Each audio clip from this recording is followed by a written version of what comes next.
Todo ano, dia 31 de dezembro, é o portal Foco da hierarquia de Sanat Kumara.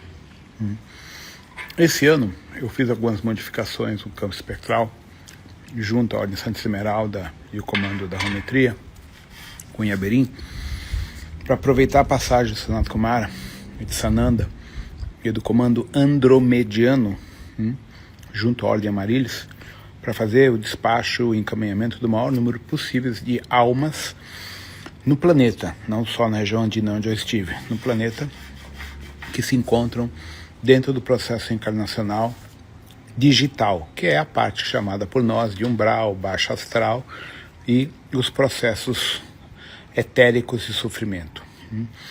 Então, vai ser feito um trabalho, dia 31, começa às 22 horas, na verdade começa antes, começa às 00 hora, do dia 30 para o dia 31, no dia 31 inteiro, as hierarquias vão estar atuando junto com o Conselho Shamuna, Conselho Galáctico, para ajudar no desencaminhamento de almas que estão presas dentro dos hologramas encarnacionais do umbral, astral, etc, etc. Tá? Então, esse ano a gente está modificando alguns arquétipos aí para poder fazer essa sustentabilidade.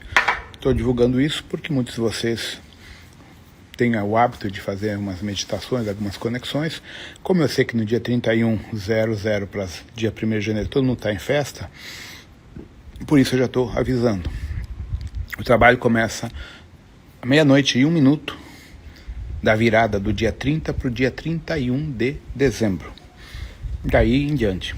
Então, eu vou ficar por aqui também. Talvez eu faça a passagem na placa para fazer uma sustentação lá de cima. Eu vou ficar por aqui, né? Não vou sair. A experiência da viagem entre a parte do altiplano andino, entre Salta e Mendoza, foi espetacular, foi muito interessante. O trabalho foi muito intenso. Eu tive que fazer a explicação em espanhol porque foi feito lá, né?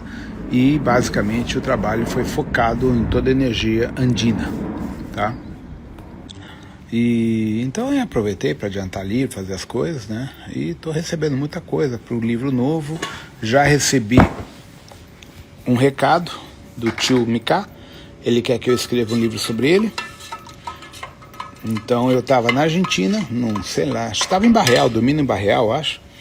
E a projeção não foi sonho, foi projeção consciente.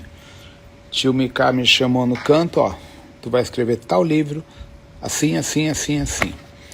Aí eu falei, fudeu, então eu vou ter que terminar logo o outro, né? Então, tô adiantando Tronados, né? Que não vai ser muito grande, né? Porque o Ventos da Vior já está disponível, deu 600 páginas, paulada, né? Por isso acabei não fazendo colorido, porque é muito caro. E eu vou terminar o Tronados, deve ficar com umas 200 páginas, eu acho, não sei.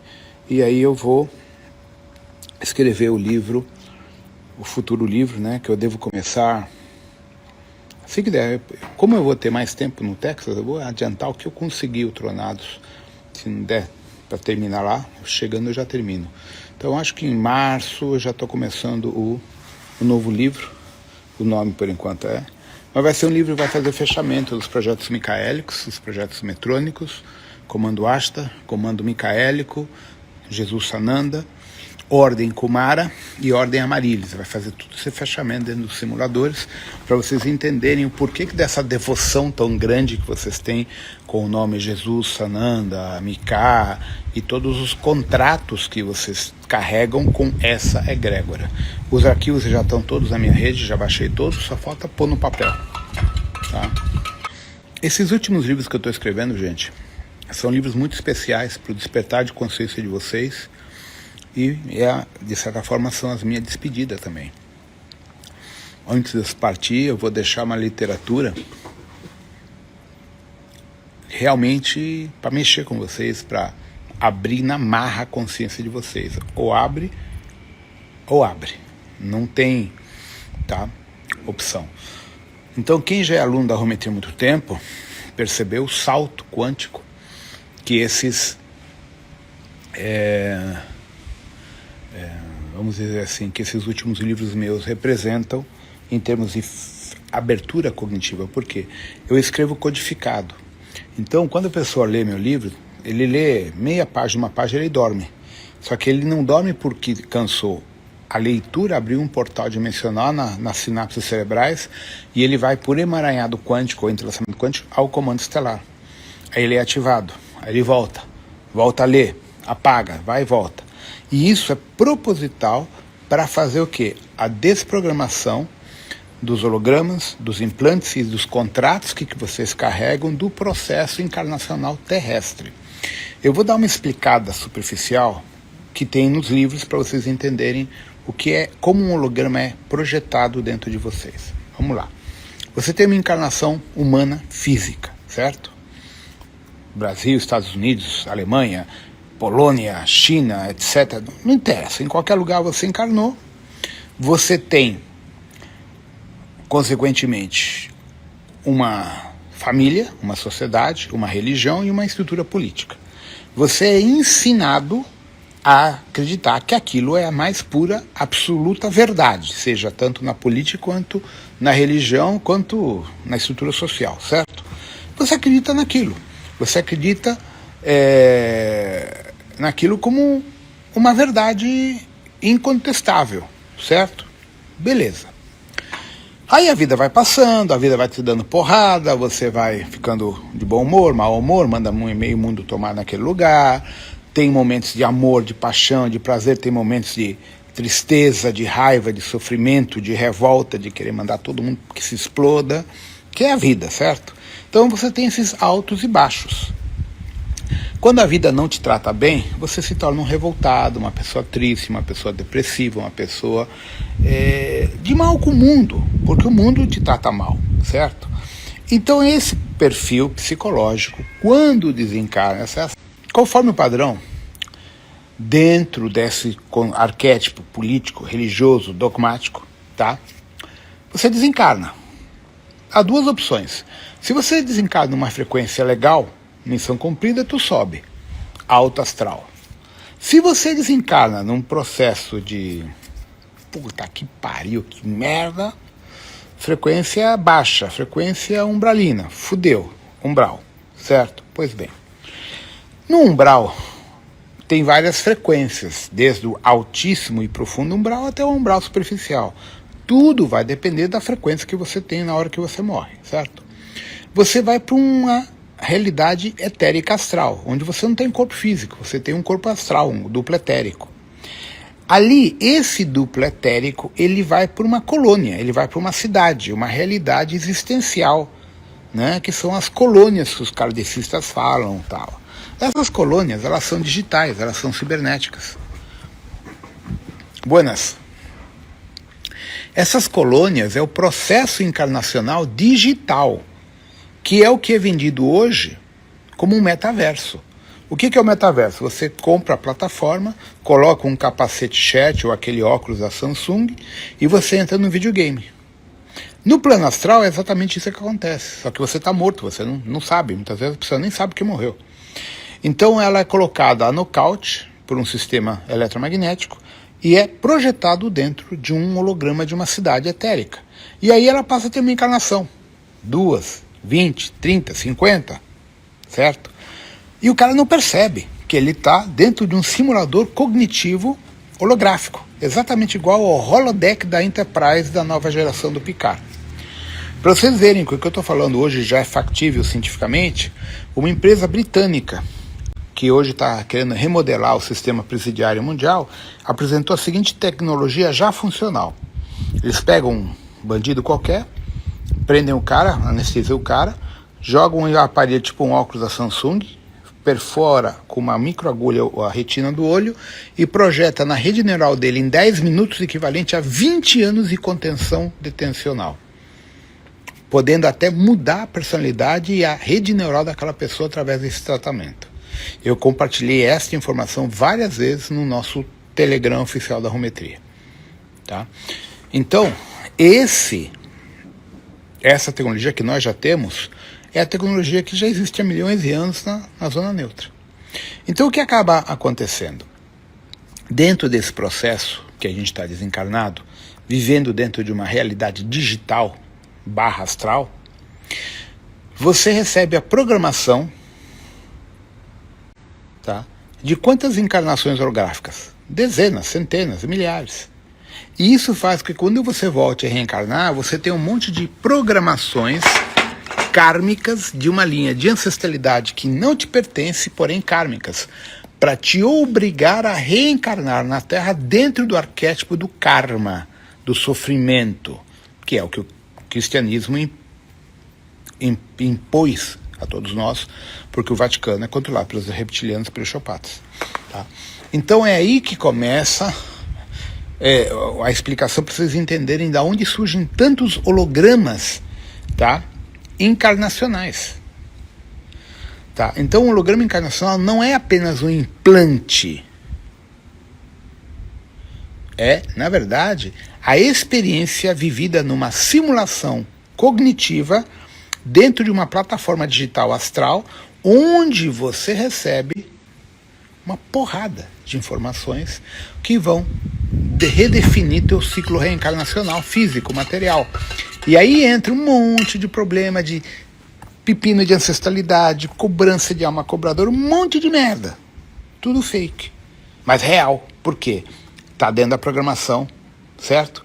Então você reencarna com aquela informação e aquela informação, ela tem o quadro obsessor. Vocês percebem a merda que é isso? Entende? Então, a liberação de tudo isso está na literatura da Rometria. Ela tá, esses últimos livros, desde da Supraconfederação para cá, talvez eu teria até do livro do Iaberim para cá, eles são escritos de uma forma a fazer com que você leia uma, duas páginas, você apague, é levado, é observado, estudado, começa a mexer, começa a tirar seus hologramas, seus programas, e aí você vai se liberando lentamente.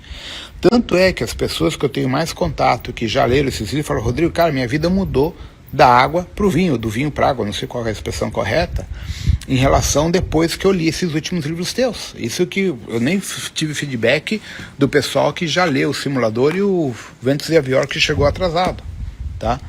Então, esse despertar que vocês estão tendo é o meu trabalho. É justamente codificar a informação de uma forma a vocês se autoliberarem sem precisar de ninguém, lendo, certo? Então, essas leituras, essas estruturas que eu estou disponibilizando, é o que eu posso fazer por vocês, é a minha herança, né, para vocês. Né, fazer a diferença na vida de vocês, para que vocês possam despertar, e quem sabe eu encontro vocês daqui a algum tempo no outro plano. Bom, então, o meu legado é esse. Por quê, gente? Não são nos cursos. Os cursos fazem muitas ativações, óbvio que sim. Você, quando chega num curso meu, você tem muito mais informação que eu não posso falar publicamente, senão a bala que atingiu a orelha do Trump chega no meu olho aqui, né? Então, eu tenho tem coisas que eu não posso falar publicamente. Vocês viram que na Argentina eu estava falando, me derrubaram, ainda recebi um recado mal criado da plataforma, que eu tinha tocado assuntos que são proibidos pelo protocolo da plataforma aqui, tá? Então, muitas coisas eu não posso falar em público. Nos cursos eu até que falo bem mais coisa. Mas para as pessoas que não conseguem chegar aos cursos por causa dos custos, quem sabe, avião, hotel, essa porra toda, os livros estão sendo distribuídos, tá? Esses livros não existem em espanhol. Assim que virar o ano, eu vou passar para o Mota tornar ele Kindle, os dois. Então eles vão estar disponíveis no Kindle, sei lá, a partir de março, eu não sei, tá? Então nós temos essa questão que, infelizmente, a gente está sendo perseguido, né?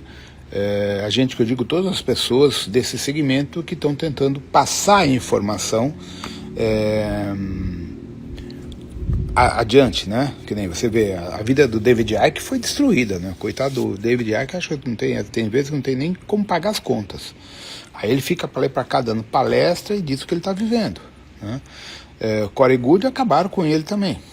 É outro que está tudo fodido. Então tem várias pessoas que tentaram levantar a lebre e acabaram tendo problemas. Então por isso que tem muitas coisas que eu não entro, né, E eu acho que é mais fácil fazer as ativações de vocês, fazer o despertar de vocês através desse mecanismo, do que ficar batendo de frente, né, com essa situação toda. Tá? O próprio professor Luiz Checkmate também tem recebido ameaças, tem recebido recados, né, por assim dizer. E a gente sabe que o pessoal do outro lado está desesperado. Então, é bom não apertar o calo dos DGs também. Então a gente tem que saber viver, saber jogar as coisas aqui. Então, a minha parte é basicamente trabalho no plano astral, coordenar as coisas do outro plano, que eu tenho coisa pra cacete em cima de mim, né, porque eu coordeno várias capitanias, né, de várias federações, estão sobre minha coordenação junto com o Toranque e o Ashírio, né. Como eu sou parte daqueles comandantes da linha dura, que se não faz o que eu quero, decapitação, eu fui colocado junto no comando com o Toranque em várias linhas de frente que batem direto com chopates, talsetianos, a turma toda. Só que isso no outro nível, tá? Por isso que eu tenho tanta informação. Então, o que acaba acontecendo? Dentro de todo esse trabalho, o que eu mais me dei conta ao estar nesse planeta aqui, usando um corpo como o de vocês, é a limitação cognitiva que vocês têm. Coisa que o comando do outro lado não entende. Gente, para vocês verem, assim, tem coisa que eu não posso falar publicamente aqui. Mas aí quando você prova para a pessoa por A mais B que aquilo está errado e ela não quer entender, fala, cara, como é possível que ele não quer enxergar o que é óbvio? É exatamente assim que o Comando Estelar vê os humanos da Terra, como um bando de imbecis, cegos, surdos e burros, no sentido literal da palavra. Porra, tá na cara, estão esfregando na cara e o cara não entende. Então, quando eu comecei a encarnar aqui na Terra, eu comecei a perceber o grande problema cognitivo que nós temos dessa amnésia. A palavra certa é amnésia completa de quem nós somos, amnésia completa da nossa história cósmica, galáctica e, para não dizer isso, amnésia das nossas reencarnações anteriores. Tá? Então, os efeitos dessa lavagem cerebral que foi feita em nós, principalmente depois da destruição da Lemúria e especificamente pós-dilúvio, não tem precedentes. É na Terra e mais meia dúzia de planetas dos 37 que os chopados assumiram. Então, o nosso caso é um caso de manicômio, literalmente. Porque a gente não tem memória de porra nenhuma, não entende as coisas, estão na nossa cara e a gente não entende. Por quê? Porque o Tico e o Teco aqui, eles estão frequenciados pela barreira de frequência mais a tecnologia humana. Então, para vocês entenderem, a barreira de frequência trabalha, se não me engano, entre 25, 28, ou talvez 22 Hz, tá? Até 90 Hz. Se você perceber, todo o aparelho elétrico eletrônico nosso, batedeira, aparelhos de air fry, micro-ondas, todos que você vai ver na especificação trabalham de 50 a 60 Hz. As antenas parabólicas, tudo trabalha nesse rango. Então o que acontece? Toda a nossa tecnologia trabalha numa frequência em ciclos, Hertz, que potencializam nossa amnésia, potencializam os nossos metais pesados no nosso organismo, vibrando o alumínio, o inox, o crômio, o cádmio, o grafeno e um monte de merda que a gente tem dentro da célula, até o plástico que está dentro de nós pelos alimentos, vibrarem numa frequência de ressonância com a barreira de frequência, mais as informações subliminares induzidas pela grande mídia fechada ou aberta, certo? Fora o sinal de pulso Wi-Fi, Bluetooth, etc, etc, etc. Tudo isso amplifica a nossa estado de imbecilidade cognitiva, que significa, em outras palavras, amebas encarnadas, para não dizer outra coisa. Então daí a nossa dificuldade em acessar, ter memória, ter lembrança de quem nós somos, do nosso papel dentro desse jogo todo, tá? Então essa é a grande complicação nossa. Então quando eu me dei conta de toda essa merda, eu falei, caralho, dar palestra é falar para as paredes. Tentar ensinar é falar para as paredes. Então eu vou fazer diferente. Eu vou fazer com que as pessoas sejam levadas ao comando estelar. Então comecei a codificar todos os meus livros dessa forma. Não são todos, mas a grande maioria dos livros que eu tenho, e principalmente esses últimos, de 5, 6 anos para cá, tem esse papel. Ativar o mecanismo cognitivo de vocês. A cada página que vocês leem, vocês apagam, são levados, são mexidos e voltam. Tá? Isso é proposital, justamente para começar a transferir vocês para outro plano e a fazer as ativações correspondentes em vocês. Entende? Então, não se assustem quando vocês lerem meus livros e começar a dormir. Não é sono, vocês estão sendo desacoplados do corpo.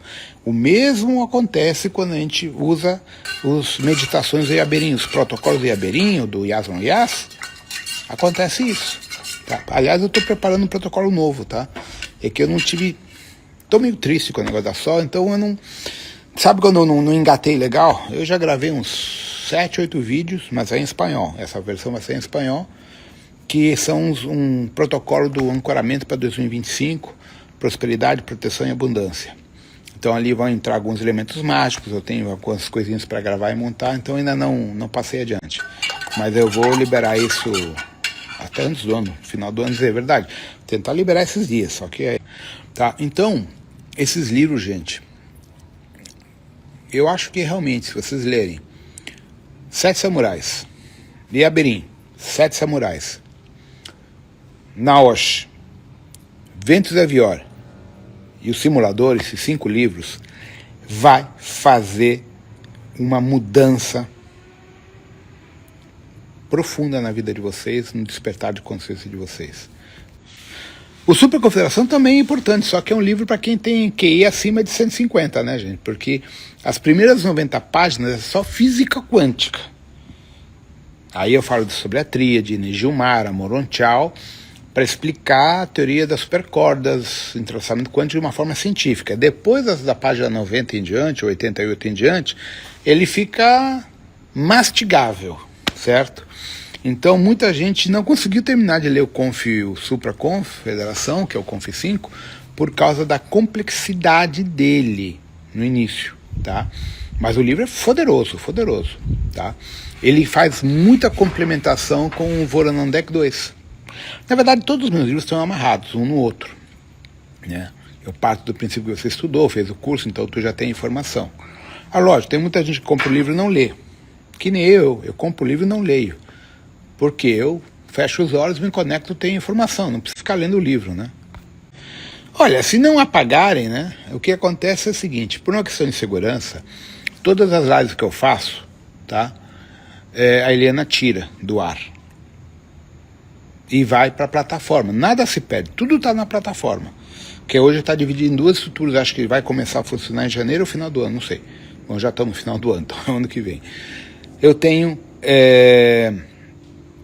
Ventos de Avior. Eu tenho a plataforma Grumon em inglês, quer dizer, a norte-americana, e o mesmo conteúdo sendo passado para a plataforma brasileira, que é a Homoplay, tá? Vai ser assim agora em diante, tá? Justamente por causa do que? Cartão de crédito. O Brasil está sofrendo muitas sanções dos Estados Unidos. E aí o governo americano tomou as dores e sentou o cacete no Brasil, tá? Então o que acontece? Não aceitam mais transferir PayPal para contas no Brasil. A Grumon só aceita PayPal para quem tem conta norte-americana.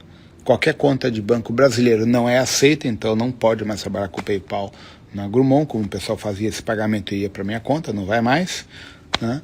A conta da editora, né? Porque na verdade aquilo você usa para manter toda a estrutura, né? Que é cara pra cacete, manter o site, manter a plataforma, edição de livro, tudo isso, gente, é uma paulada todo mês.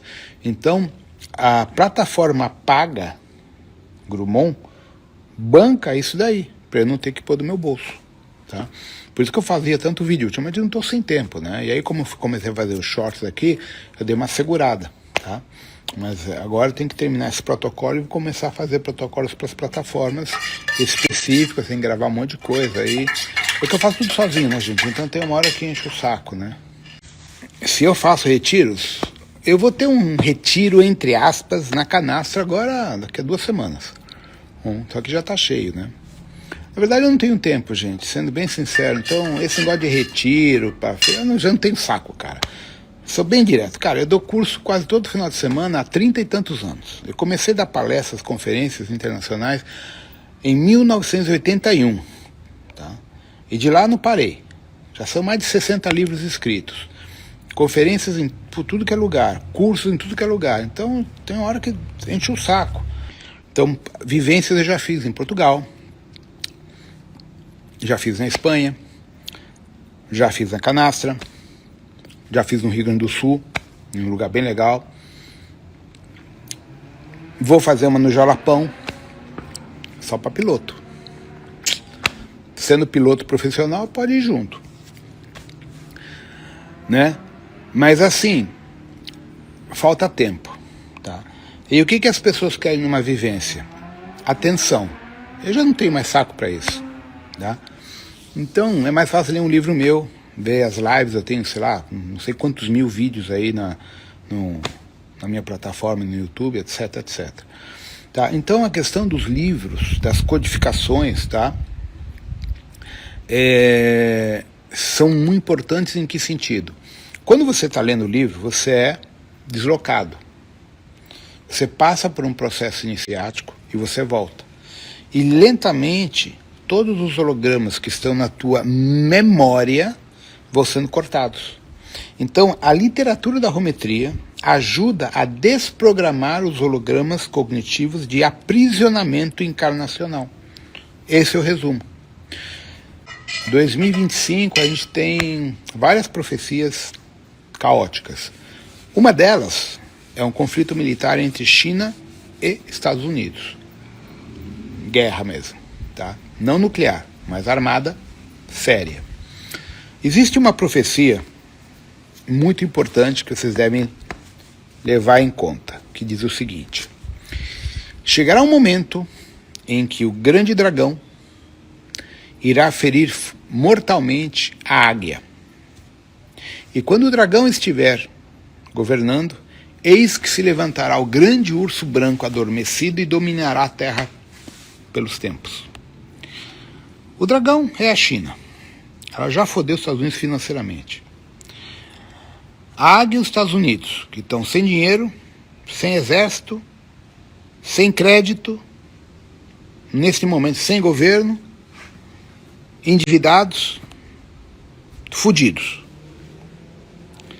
A China tem dinheiro, soldado, tecnologia, armas e o mais importante que vocês não sabem. Quase todos os softwares militares dos aviões americanos, dos navios de guerra e de tudo que os Estados Unidos têm, o chip é chinês. Então só aí os americanos já se fuderam. Tá? E obviamente vocês esquecem que a Rússia possui o maior arsenal nuclear do planeta, é o único país que tem os mísseis intercontinentais nucleares que andam a 15 vezes a velocidade da luz, do som, Mach 15, Mach 10 e Mach 5. Então, Mach 5 é 5 vezes a velocidade da luz, a velocidade do som. A velocidade do som é 1.143 km por hora, certo? Então, Mach 5, estamos falando em volta de quase 6.000 km por hora, 6.100, 6 e alguma coisa. Mach 10, basicamente, aí 11.000 e poucos quilômetros por hora, e Mach 15 estamos falando em 16.500 km por hora. Não existe nenhum tipo de míssil ou avião que possa interceptar os mísseis intercontinentais nucleares soviéticos. Ninguém. Por isso que Putin está tranquilo. Então, 2025 é um ano complicado. A economia mundial vai pro saco. A Europa está uma recessão do caralho. Tá? A Europa, o pessoal está começando a passar fome. Desemprego em massa. Violência. Eu vou para Portugal, o Alexandre é médico, ele diz que nos hospitais de Lisboa está cheio de policiais espalhados, esfaqueados, gente fazendo merda que nunca aconteceu. Madrid é a mesma coisa. França está um caos, com os muçulmanos tomando poder, hein? Inglaterra também, Alemanha também, tá? Então a Europa está indo pro saco. A economia europeia está uma desgraça, tá? Então o caos já está instalado e a tendência é piorar cada vez mais. Então, de 2025, devido à aproximação do Herculobos, as tensões eletromagnéticas que isso vai gerar na pineal da humanidade vai deixar a gente louco, já as pessoas tomando tarja preta, tá? Remédio para baixar a atividade cerebral, para deixar o cara retardado, mais do que já é, tá? E a coisa tende a piorar. Então, quem não começar a entender isso e a procurar taoísmo, meditação, Kundalini Yoga, tá? Sair das grandes capitais, começar a fugir para o interior, tá fudido. O recado é esse. Saiam das grandes capitais o quanto antes. Porque não vai ser só o problema do vandalismo nas grandes capitais, vai ser o problema da loucura, do inconsciente coletivo massacrante, tá? É o que acontece. Eu moro fora de São Paulo, eu vou para São Paulo, já sinto energia densa, né? Sem contar a porra do trânsito, que é uma merda. Então a tendência 2025 em diante é caótica em todos os níveis, tá? É mais do que caótica, tá? Então tudo isso, tá? Agregado ao Herculóvis, agregado às alterações eletromagnéticas do nosso Sol, que está sofrendo intervenção magnética pela onda gravitacional do Herculóvis, mais a ordem Shamuna. O terceiro vetor exógeno, que o professor Luiz comenta, tal, que não, ele não só fala para o grupo fechado, porque ele tem dois grupos, o aberto e o fechado. Então o fechado tem acesso a informações mais privilegiadas. E esse terceiro vetor exógeno é uma onda crística, uma onda frequencial, vamos chamar de crística, por falta de uma palavra melhor, proveniente do núcleo da galáxia, que é uma onda gravitacional do Conselho Shamuna, que é para gerar o flare solar e despertar de consciência e queimar a porra do simulador desse planeta. Só que nesse processo é morte biológica. É isso que as pessoas não entendem. A morte biológica, ela é sim ou sim ou sim. Isto é um corpo avatar, tá? Só isso. Então, a gente continua existindo em outro plano. Só que o que acontece? Quando a consciência humana está atrelada à matriz e controle, você morre e fica no umbral. Com os livros que eu faço, que eu desenvolvo, tá? O que acaba acontecendo? Automaticamente, vocês, ao desencarnar, já estão do outro lado nas naves. Então, todos aqueles que têm acesso à minha literatura, que realmente estão estudando, estão entrando nessa frequência, nessa energia, já estão puxados para fora. Esse é o macete do meu trabalho. Garantir que vocês tenham um lugar de resgate. Eu vou contar um caso. O sonho, a projeção é do Daniel.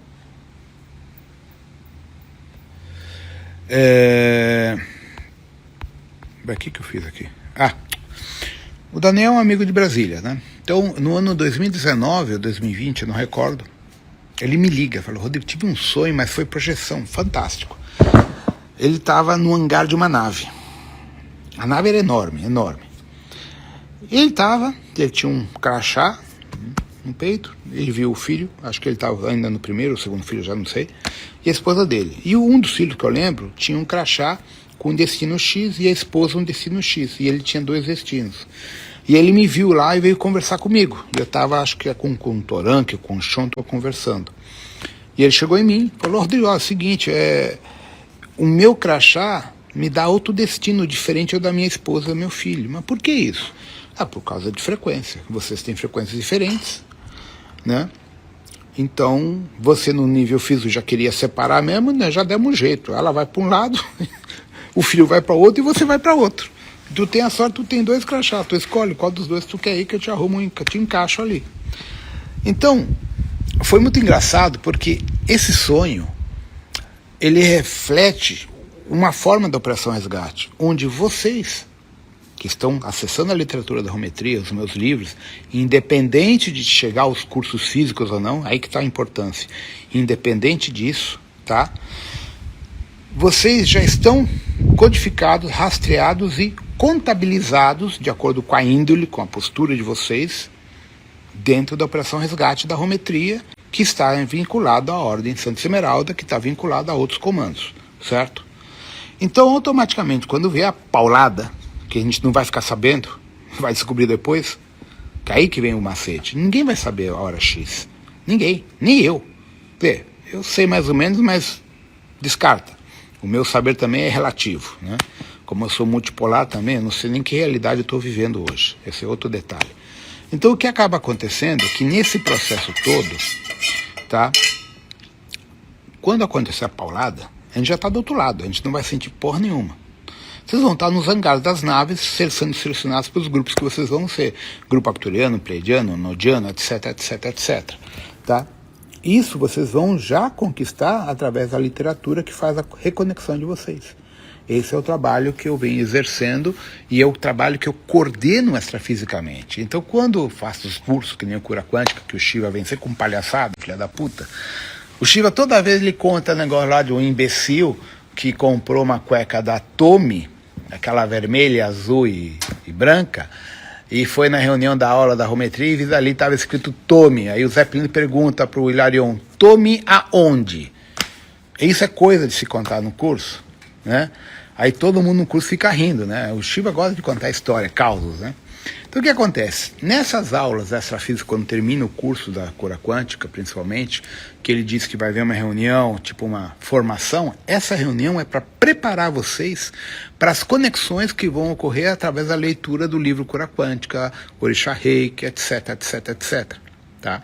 E aí começa a codificação para o aluno presencial. Mas o aluno que não é presencial, mas que comprou o livro, ele está sendo acessado pelo livro. E através do livro, ele é conectado a essa outra estrutura e começa o processo ascensional dessas pessoas. Né? E quem não lê os livros FIFO, né, gente? Fazer o quê? A codificação é feita pelos livros e pelos cursos presenciais. Aí eu tenho um monte de lives, um monte de vídeos que eu estou fazendo para tentar ajudar as pessoas. Mas eu não posso fazer mágica, né, gente? Tanto é que os meus livros não são caros. Eu mantenho um preço abaixo do valor de mercado convencional para as pessoas comprarem. Tá? Tanto lá na loja virtual do Edson, que é ele que coordena, quanto lá na loja do John, lá, que é a Kailash, eu acho, o site deles, tá? E faz toda aquela... lá ele vende, né? Tem tudo. Eu não acompanho essas coisas, gente, entende? Então, assim, eu tenho 2 lojas oficiais, eu não distribuo, tá? Livro. Eu tenho estoque aqui é só estoque, não tem venda. Eu levo lá para o curso, o Edson pega os livros e distribui a venda, e o John faz o resto. E em Portugal, eu faço a publicação dos livros lá, e em Portugal são distribuídos, tá, para a Espanha. Então, o estoque de Portugal tem livros em espanhol, alguma coisa, e em português, certo? É o jeito. Né? E o resto é Kindle, Amazon, dentro do que dá para fazer. Tá? Agora estou escrevendo Tronados, explicando a correlação o resumo é o seguinte: zona neutra, estabilização gravitacional zona neutra pós-guerra, participação dos 7 samurais, participação da Confederação Intergaláctica, Federação Intergaláctica e criação e formação da Aliança Galáctica. Divisão dos quadrantes, 634 planetas em quarentena, hierarquias espirituais / extraterrestres coordenando os 634 planetas de quarentena / simuladores, reconstrução dos mundos destruídos na guerra e planejamento de repovoamento da zona neutra. Então, os 634 planetas recebem equipes do Comando Estelar da Aliança Galáctica para coordenar o desenvolvimento de raças que vão repovoar esses mundos, entre eles a Terra.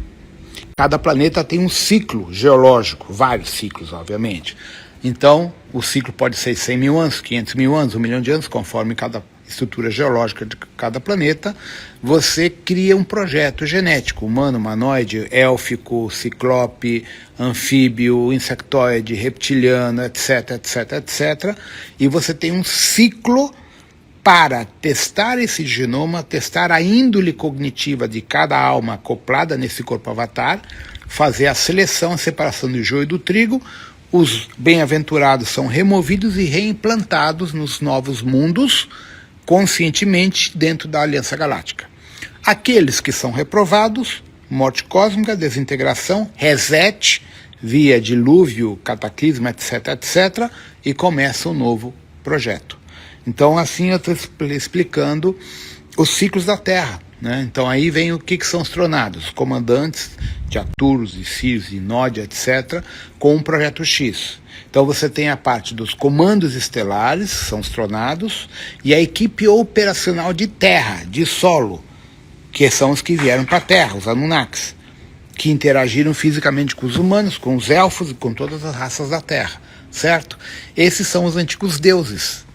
Quem são os arautos que fazem a conexão entre a nave e o solo? Exu, anjo da guarda.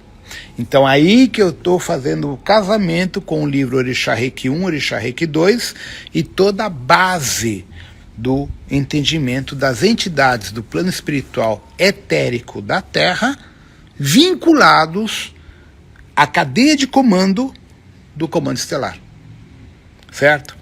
Dividindo por arcturiano, siriano, pleiadiano, essa parte nem cheguei ainda, tá? Então esse livro ele vai ajudar vocês entenderem o desdobramento da cadeia de comando. Por exemplo, vamos pegar lá o Yanko Hanin, que é o marabô aqui para nós na Terra. Quem é o Yanko Hanin? Qual é o papel do Yanko Hanin? Qual é a função dele em Orion como almirante? Qual é a função dele para a Terra como Yanko Hanin dentro do trono do Exu Marabô? E todos os escravos que atuam dentro da estrutura do Marabô. Por exemplo, Tranca-Ruas, trono do Starhog de Sirius Alpha. O Starhog trabalha dentro do Conselho Shamuna, no núcleo da Via Láctea. São 12 Shamunas e um 13º, que é o Arcanjo Lúcifer, certo? Por isso que na Quimbanda, e na Umbanda antiga, a Umbanda original, não essas mais recentes, tá ali. Tranca-Rua trabalha no trono do Arcanjo Lúcifer. Marabô trabalha no trono do Beuzebu. E Tiriri, o Eveludo, já não lembro mais, acho que é o Tiriri, no trono da Inanna, tá? Então essa estrutura da tríade da Quimbanda, que veio da antiga Umbanda que desapareceu, a Umbanda ancestral, que é muito anterior ao Zélio, quando ele funda a Umbanda em 1908, tá? Sem Exu, obviamente, né? Então a Umbanda original tinha Exu, e essa estrutura da Umbanda original foi incorporada na Quimbanda, nos livros de Quimbanda, tá? Então o que acaba acontecendo, tá? Essa estrutura toda, tá? Eu estou decodificando para as pessoas entenderem. Então, Tranca-Rua trabalha para o Conselho Shamuna. Por isso que na Umbanda se ensina que Tranca-Rua é um Exu ígneo que reside no núcleo da Terra. Porque o núcleo da Terra, é onde está a cidade de Agartha, é um centro de conexão com o centro galáctico, um portal intergaláctico morontial. Aí você começa a cruzar as informações. Só que, lógico, o pessoal do Umbanda, o pessoal do Quimbanda não tem essa informação que eu tenho. Então eu estou fazendo o quê? Juntando essa informação para vocês entenderem a importância dos desdobramentos do trono do Senhor Tranca-Ruas, seja Tranca-Rua da Encruzilhada, das Almas, isso não interessa, o trono Tranca-Rua, certo? Aí eu vou desmembrar, não vou conseguir desmembrar todos, né? Mas alguns eu vou conseguir, aqueles que eu tenho mais conexão. Por isso, quando eu começo a pensar, o livro não vai ficar tão pequeno não, né? Maria Padilha é um trono muito mais importante que vocês imaginam, porque a rede neural Maria Padilha, que está vinculada à Maria das Estrelas, é a representação do trono da Lilith, do sagrado feminino, Ordem Amaryllis. Por isso que a Maria Padilha é a tronada, a primeira pombagira a responder pela Ordem Amaryllis, responder pela resgate de almas, de mulheres, de bruxas, de crianças e de animais massacrados, tanto na pedofilia, quanto na magia negra, quanto em toda essa merda da perseguição das bruxas, tá? Então, daí a importância da Padilha como trono, junto com Sete Saias, Rosa Caveira. Mas aí o que acontece? A Maria Padilha, por uma situação dela ter sido amante e esposa do Dom Pedro I, ela se incorporou muito mais no inconsciente coletivo do Brasil do que Rosa Caveira, Sete Saias, Maria Navalha, a Molambo, Quitéria, que também são entidades fantásticas. Eu não sei por que a Padilha aqui no Brasil é tão amada, tão venerada, entende? Eu não saberia responder. É uma coisa Bom, então eu estava comentando sobre a questão da Maria Padilha, que é um trono que é muito venerado aqui no Brasil. Em várias regiões do Brasil que eu já viajei, existe uma veneração pelo trono da Maria Padilha que me surpreende, né? Não que as outras não sejam importantes, não é isso, mas é que, para minha surpresa, né? Agora, a conexão da Maria Padilha com o trono da Lilith é muito forte, por causa do sagrado feminino, tá? Porque não se esqueçam que... fala, Lê. A Padilha representa um arquétipo de mulher forte, mulher guerreira, mulher determinada, mulher... filha de Yansan, né, cara? Onde chega, fode. Literalmente isso, tá? Então, esse arquétipo é muito importante, porque se você estudar Yansan, a gente entende Yansan um dos orixás mais complexos de todos os orixás. Por quê? Veja, parceria com Xangô, Ogum, Oxalá, Oxóssi, Omulu, tá? Fora as outras que eu não sei. Então, você tem 5 ramificações diretas de Yansan, dando a ela uma qualificação e uma abrangência dentro da ramificação espiritual muito grande, certo? Então, acho que isso também representa essa, vamos dizer assim, versatilidade do trono da Maria Padilha, tá? Mas eu não posso entrar em detalhes, porque isso é uma coisa mais de quem trabalha com isso, ou seja, para o pessoal da Umbanda, pessoal do Candomblé, que tem o processo mediúnico com a Padilha e as outras entidades. Eu conheço a Padilha porque eu carrego Padilha no meu campo, tenho outras entidades no meu campo, mas eu não sou médium de incorporação, né? Então eu não saberia responder certas questões que me fazem em relação aos tronos dos Oxus, das Pombagiras, do ponto de vista da ótica do Candomblé ou da Umbanda, tá? Então a gente tem que entender isso. Você tem a ótica e o entendimento da Umbanda, que é um, você tem a ótica e o entendimento do Candomblé, que é outro, e você tem que entender que dentro da Umbanda você tem 16 ou mais Umbandas diferentes no Brasil. E o Candomblé são, acho que 10 ou 12 nações diferentes de Candomblé no Brasil, certo? E aí eu não posso me meter nisso porque eu não sou de nenhum nem de outro, tá? Eu só sou um conhecedor externo, tá? Mas assim, dentro de todo esse trabalho que a gente está falando, todos os orixás estão vinculados recentemente ao comando estelar por uma questão de necessidade. Todas as entidades estão conectadas já ao plano. Tanto que outro dia eu conheci uma Padilha, conversei com ela e tal, e ela falou, você com esses caras lá de cima, esses ETs, não sei o quê. Então elas sabem da minha conexão, no caso, com o comando estelar, e que eu venho de outro plano. Então elas comentam que, ela me comentou, que eles também estão tendo aulas sobre a hierarquia estelar para a reconexão deles. Então eles também estão saindo do processo holográfico cognitivo deles para outros níveis superiores de conexão.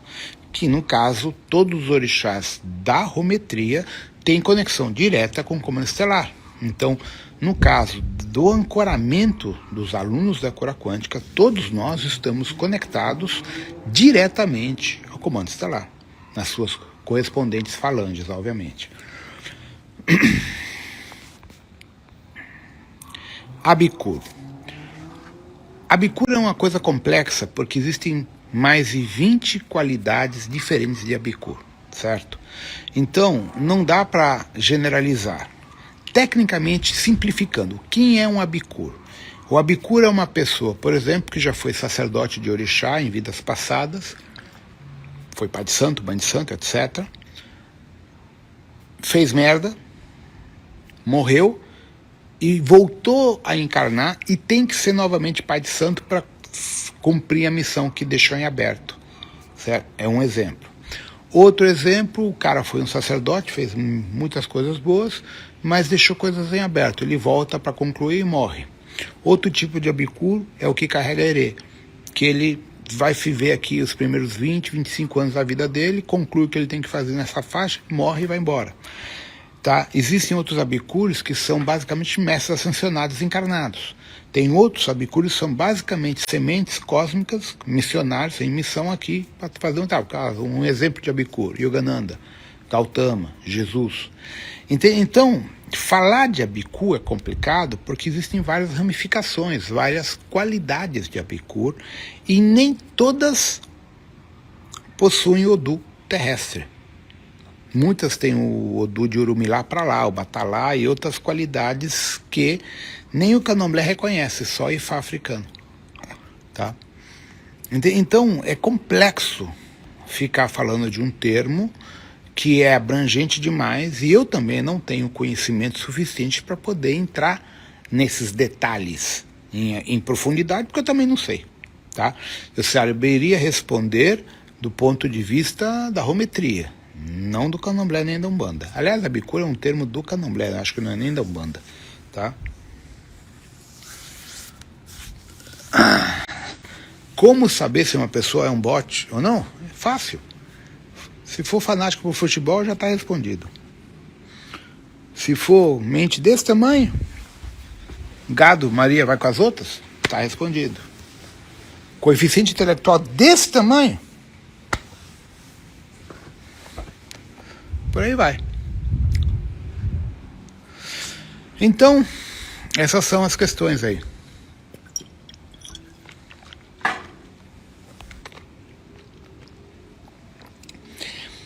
Yamin, outro conceito perigoso, outro conceito deturpado. Vamos entender primeiro a questão. Yamin é a mãe de todos. É a mãe terra, é Gaia, Pachamama. É a mãe de todos, ponto. Primeiro aspecto. Dentro de Yamin, eu tenho várias ramificações, várias explicações secretas do Candomblé, que somente o Candomblé tem autorização e outorga de abordar e falar. Principalmente quando a gente vai falar dos Ajalguns, que são as ramificações diretas do trono de Yamin Oxorongá. São 16 Yamins. Tá? Então, o que acontece? Trabalhar com essa energia só é permitido a pessoas iniciadas no culto secreto de Yamin Oxorongá. E ponto. Não se fala no assunto. Para vocês terem uma noção, dentro do Candomblé é vetado, é proibido nomear essa senhora se você não é iniciado no trono dela. Tá? Então a primeira coisa que vocês têm que ter é respeito para com os sacerdotes de Candomblé, com o seu a forma com que eles tratam e são devocionais ao trono da Yamin, certo? Então, aqui existe uma questão perigosa, porque tem muito aluno meu, tem muita gente aí que diz que mexe com essa energia. Não. Não. É mentira. É fake. Tá? O trabalho com Yamin é extremamente delicado, extremamente poderoso e muito complexo. Por quê? Se você tiver uma quizila com Yamin, tu morre. Agora vamos entender a quizila. Se Yamin é a mãe terra, e você foi um lenhador que destruiu metade da Amazônia, tu já tem quizila com ela. Tu foi um minerador que destruiu metade das montanhas para enriquecer destruindo a terra, tu já tem quizila com ela. Então, quizila com Yamin não é simplesmente porque bateu em mulher, porque matou criança, ou queimou viva as mulheres que eram chamadas de bruxa, como o pessoal fala. Não. Quizila com Yamin é muito mais complexo, porque significa toda a destruição, todo o dano, o dolo causado ao planeta Terra, como mãe nossa. Então aí tu começa a enxergar a coisa bem mais diferente do que o pessoal conta. Por isso que entender que tipo de quizila a pessoa carrega é foda. Como resolver é outro problema.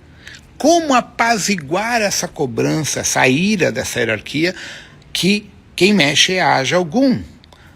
Exu e Pombagira não entra na frequência de Yamin. Entenderam? Por isso que a Umbanda não consegue mexer com isso. Quem tem acesso a essa hierarquia? Só filho de Orumilá e gente iniciada nessa hierarquia. Entende? E mesmo assim, com ressalvas. Entende? Então, quando vocês perguntarem sobre isso, cuidado, para não se meter em encrenca. Tá? Os sacerdotes do Candomblé têm muito respeito por essa senhora, eles chamam de senhora, não usam nem o nome a mim, muito menos a Xorongá, chamam de senhora, com todo respeito, porque ela representa a gente, a Mãe Terra, o Deus Terra, certo? A coisa é muito mais do que isso, tá? Então, deu para vocês entenderem que a coisa vai bem além do que vocês entendem e do que as pessoas falam, tá? Gente, Caboclo e Preto Velho são regências de Eguns. Não tem nada a ver com Exu e Pombagira, tá? Então vamos lá. O que são os caboclos? São os índios que os portugueses mataram e os espanhóis mataram quando chegaram aqui. São mortos. O que são os pretos velhos? Os escravos que morreram nas senzalas. Então, são dois tronos de Eguns que começaram a se manifestar na Umbanda, porque o candomblé que vem do Ifá africano não conhecia nem índio, nem caboclo, nem preto velho. Certo? Entende? Então, isso é a questão importante que vocês têm que entender. Preto velho trabalha compaixão, amor, perdão. Humildade. Caboclo vai trabalhar abertura de caminho, questões de família, casamento, parte emocional, mas questões humanas, linha de ancestralidade, cobrança de almas da família, etc, etc. Quem vai mexer na parte de karma, dharma, magia, maldição? Exu e Pombagira. Esse é o resumo, para vocês entenderem. Então, vamos lá. Sem Exu não se faz nada. Ponto. Por quê? Quando foi criada a tríade, o que é a tríade? Matéria escura, energia escura e matéria bariônica, através dos falsos Big Bangs, né, que dessa história é outra mentira, mas é o que se aceita por enquanto, já estão desmentindo. A fonte criadora, que é o plano existencial de Oxalá, Urumilá, Obatalá e outros que eu não sei o nome, que são imateriais, é onde provém a mônada, a supramônada na alma, criam a matéria, a tríade.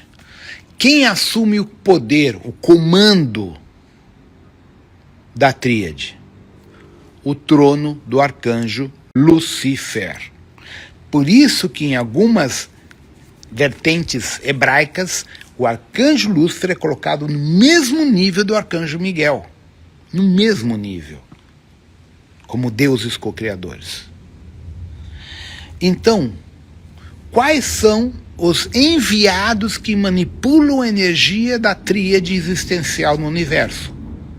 Os escravos de Lúcifer, que são chamados de Essu ou Exu. Então, o primeiro Exu da criação, antes do Big Bang, é Xoroque. E dele desdobram todos os outros Exus que se conhecem aqui na Terra. Por isso que não se faz nada sem Exu. Exu é o que deu origem à vida no multiverso. Ponto. Caboclo, preto velho, cigano, boiadeiro, baiano é desencarnado. Foi claro? Direto, no ponto. Essa é a diferença. Agora, o que acontece? Quando você fala, tranca-rua é desencarnado. Seu capa preta é um desencarnado. Seu pena branca é um desencarnado. Seu tupinambá, um desencarnado. É aí que vem a confusão. Mas então, peraí. Seu tranca-rua é um desencarnado, mas ele trabalha para o Starhog. Starhog é um comandante estelar. Então, aí que vem o problema. Nós temos Orixá Exu e Exu Egum, ou Ecuru. O Ecuru, que é chamado de Egum Exu, ou Exu Egum, é o desencarnado que nem um caboclo, um preto velho. Dentro do trono de Exu, que é a lei maior. Então, aí que vem a diferença do candomblé. O candomblé tem Orixá Exu, que é a lei maior do plano espiritual. além da Terra, muito além de tudo isso, tá? Então o candomblé cultua orixá Exu como culto, como conexão com assentamento e todas as coisas que eles têm. Porém, no momento da gira mediúnica de incorporação, vem quem? Egum, porque nenhum humano incorpora um orixá de verdade. Então a gente acopla por frequenciamento um desencarnado. Esse desencarnado pode ser o Marabô, Nacarrua, Pena Branca, Pena Azul, Pena Verde, Tupinambá, Guaraci, Zé Pilintra, Maria Padilha, Dama da Noite, que são o quê? Arquétipos terrestres, onde desencarnados e iluminados vão nos ajudar no nosso processo existencial. Mas eles, por sua vez, estão atrelados a um trono cósmico de Orixá Exu. Certo? Essa é a diferença. É complexo? É. Mas na verdade não é complexo, é só entender o desdobramento entre as hierarquias cósmicas e a hierarquia terrestre. Certo? Isso tudo eu explico no curso Orixá Reiki 1 e 2. Tá? Entende? Então, quando eu dou curso, gente, o pessoal sai de lá pinel, porque não para de falar, são 20 horas falando sem parar. Astreia, minha irmã, Astreia Filha do Sarrer, é uma filha de outra frequência que não pertence aos 7 samurais, é paralela aos 7 samurais. Né? Minha irmãzinha. Comandante também. Trabalho bem legal. Eu escrevo sobre a Astreia um pouco. Ela faz a ponte entre os 7 samurais, comando Supraconfederação, e os comandos da Aliança Galáctica e as conexões da Operação Resgate com o comando Asta e outros grupos. Ela faz a ponte de conexão entre Supraconfederação e os comandos locais aqui da Via Láctea. Amélios é o nome do Arcanjo Miguel encarnado dentro de Lira, como o primeiro Jesus deles. Tá? Então o pessoal está perguntando de Jesus. Quem é Jesus? Jesus é o arcanjo, foi, né, o Arcanjo Miguel encarnado como humano. Então Jesus, ou Sananda, mas é Jesus, é o Arcanjo Miguel. E o Arcanjo Miguel é um fractal da irradiação de Micá. E Micá é o dono do nosso universo local de Nebadon, que tem cerca de 120 mil galáxias, que a gente chama na NASA de Laniqueia. Então Laniqueia é Nebadon. Núria. Núria é uma comandante também. Se não me engano, a Núria pertence a um grupo nodiano-siriano, conexão Nódia-Sírios. Se não me falha a memória. Eu não vejo a Núria, já tem 25 mil anos mais ou menos. Foi a última vez que eu cruzei com a Núria, numa operação dentro de uma supernova, num quadrante de Draco Delta. A gente estava fazendo a evacuação de umas lagartixas ali, que a estrela deles ia entrar em uma supernova. E eu fui comissionado, junto com a Shirion, para fazer a evacuação na minha nave e tirar de lá os 40 e tantos milhões de lagartixas, para evitar que elas morressem, né? E a gente fez o resgate daquele pessoal, e a Núria era a comandanta encarregada de locação de um planeta para eles continuar seu processo biológico, físico, que a gente retirou eles fisicamente de lá. Não foi astral, foi físico, né? Então foi uma operação bem interessante. Bots. Bots são as almas, os corpos humanos que não têm alma. São os algoritmos do simulador Terra, que representam 70 a 75% da população encarnada e astral, que recebem um corpo, encarnam e representam o inconsciente coletivo do planeta Terra, para fazer número e massacrar os que têm alma. Tá? A estrutura siriana-antariana, lógico, eu tive ali. Eu tenho um cargo político dentro de Sirius Alpha ainda. A conexão Sirius-Antares é muito, muito antiga, muito anterior à Grande Guerra. Tem a ver com a conexão Andrômeda-Via Láctea. Nunca houve guerra entre Sirius e Antares, as pessoas se enganam. A convergência Antares-Antares nunca foi uma guerra, foi um ajuste político e um questionamento de Antares perante a Federação, o comando Shamuna, da importância de Sirius acima dos outros grupos. Então, Antares ajudou a estabelecer uma estrutura mais equilibrada, mas para você ter uma noção, Antares não faz parte da Aliança Galáctica. Se recusou a fazer parte porque não aceita a corrupção dos pleidianos, né? Então, A conexão Antares-Sirius é uma conexão de muita prosperidade, muita tecnologia, muito além da Aliança Galáctica, que permite que os dois mais os canopianos estejam conectados à Federação Intergaláctica e compartilhem tecnologia e colônias além da Via Láctea com essa conexão. Tá? Então, a conexão sírio-antariana permite portais com a supraconfederação e com a Federação Intergaláctica. É um trabalho bem interessante, tá? Tanto é que o sistema SATIC tem a ver com isso por causa da evacuação além do sistema galáctico nosso. Aldebaran é um lugar gostoso. Íades é melhor ainda, viu? Íades é o condomínio de luxo dos lirianos. Quem mora em Aldebaran?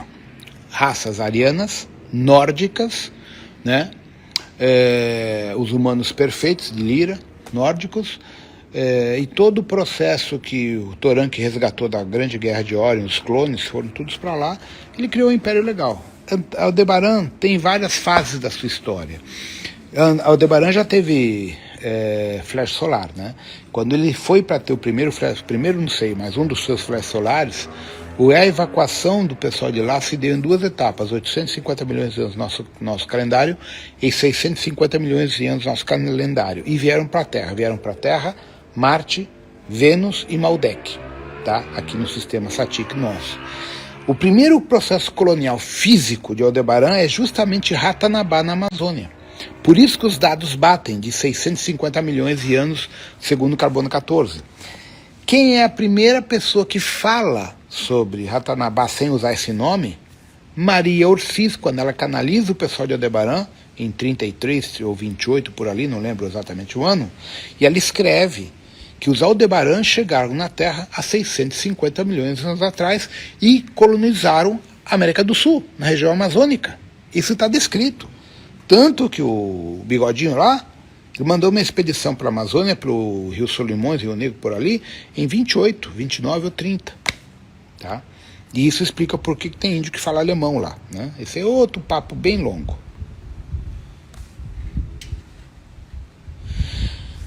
A questão do Yazamil, gente, é complexa pelo seguinte. A primeira pessoa a falar abertamente de comandante Yazamil é o general Moacir Uchoa. Tá? Então foi o Uchoa que fala e é contatado o Yazamil, certo? Eu contatei o Yazamil através do livro do Moacir Uchoa. Eu já conhecia o Yazamil muito antes, óbvio. Mas eu era criança, então quando eu tinha uns 8, 7 anos de idade, 8 ou 9, não lembro, o Yazamil apareceu para mim, fisicamente. Aí comecei a conversar com ele e tal, e aí fui relembrar dele, né? Porque eu também comecei a relembrar a conta-gota as coisas, né?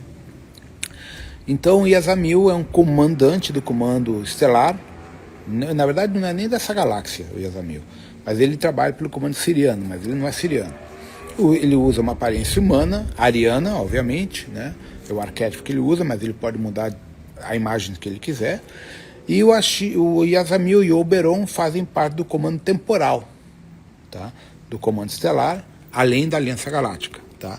E são dois comandantes vinculados ao projeto Micaélico, ao projeto do comando Astar também, estão interligados com o comando Astar.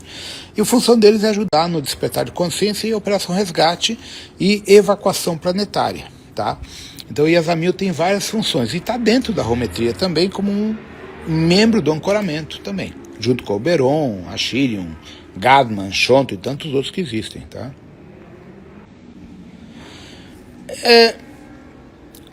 Todos os bots são redes neurais, algoritmos criados pelo IA Terra, tá? Basicamente isso.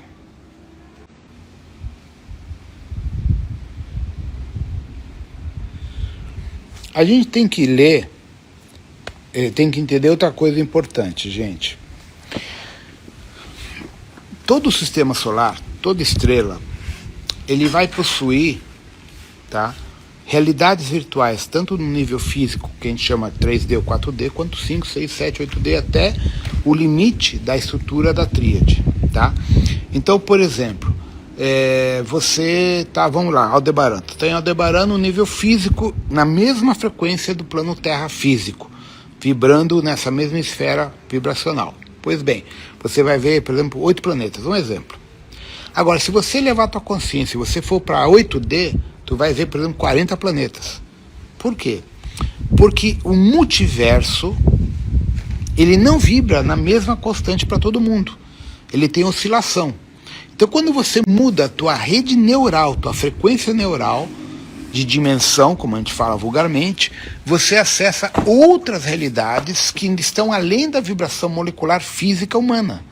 Então, a questão é, para eu responder essa pergunta, que sistema binário de planetas orbita a estrela de Aldebaran?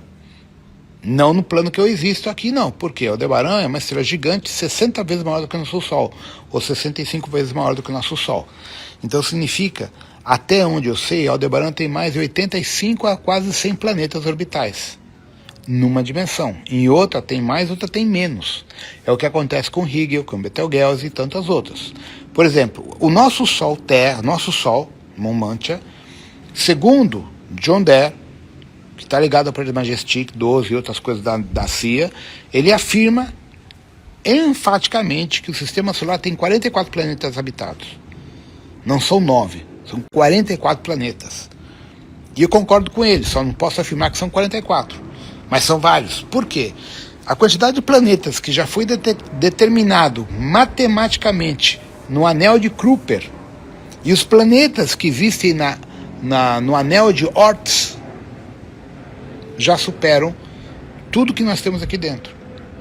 O sistema Satik, que é o nosso sistema solar, teve 122 ou 132 planetas antes da Guerra de Órion. Tá? Então todos os destroços de rochas do anel de Oort, ou do cinturão de Oort e o anel de Kuiper, assim como o cinturão entre Júpiter e Marte, são restos de planetas destruídos. O que são os anéis de Saturno? Restos de satélites e planetas ou planetóides destruídos em algum evento catastrófico, certo? Entende? Então, em que linha de tempo eu estou falando do sistema solar? Se eu entrar numa dimensão 8D, o exemplo, Maldek existe. Se eu entrar em outra dimensão, eu vou voltar no tempo e vou encontrar o sistema solar com 3 estrelas e 130 planetas. Então, tudo isso é muito relativo do ponto de vista ótica. Lei da relatividade. Eu estou observando aquele ponto em que dimensão, em que linha de tempo, em que vetor cognitivo eu estou observando aquele ponto. Então eu posso ter diferentes informações do mesmo ponto porque eu estou em diferentes realidades de observação. Deu para responder para vocês todos como a coisa vai muito além do que vocês imaginam? Gente, a questão dos judeus é muito delicada e é muito polêmica aí que estão me perguntando. Por que eles foram tão combatidos e tão perseguidos? Justamente por causa dos Anunnakis de Nibiru, que geraram questões, né, políticas entre eles próprios. Se você pegar a história de Abrão, vai lá para trás, todos eles eram irmãos. Tudo era briga de irmão, briga por mulher, por Sara, não sei o quê. Então, na verdade, o povo muçulmano, o povo judeu é da mesma origem. Tá? Então, a guerra começa, os conflitos começam entre um problema entre Enlil e Enki, que é Yahvé e o irmão dele, com o sobrinho que é Marduk, que é chamado de Baal também. Então, todo esse problema que a gente tem hoje no Oriente Médio é uma intriga interna de família, tá?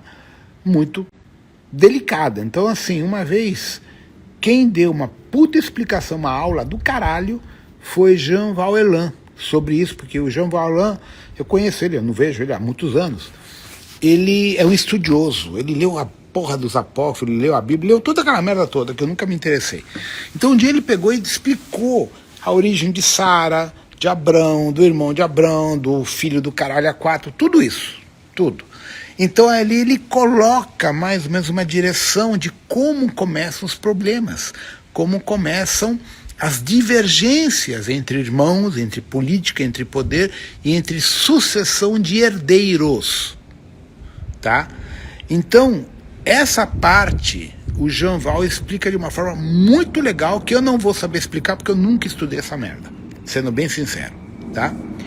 Então, ali deu para ter uma noção porque alguém me mandou o negócio dele, dei uma lida, tá? Porque, como eu falei, eu cruzei com o Joval lá no Nordeste, em 2001, 2002, até por ali. A gente participou de um evento na Campina Grande e depois acho que no encontro em Curitiba de Ufologia, com o Curi.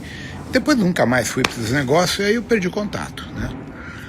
Então ali dá para entender que uma grande parte dessa questão dos judeus é um desentendimento raiz, naquela época, sei lá, 3, 4 mil anos atrás, por questões de poder, certo? Só que por trás de tudo isso a gente sabe que tem os Chopats, tem os Talsetianos, tem todo o pessoal que se nutre da discórdia, que vampiriza ectoplasmicamente as pessoas que estão hoje nessa situação tão complicada, certo? Sim, vamos entender uma coisa. Exilados é uma coisa, judeu, negro, branco, roxo, azul é outra coisa.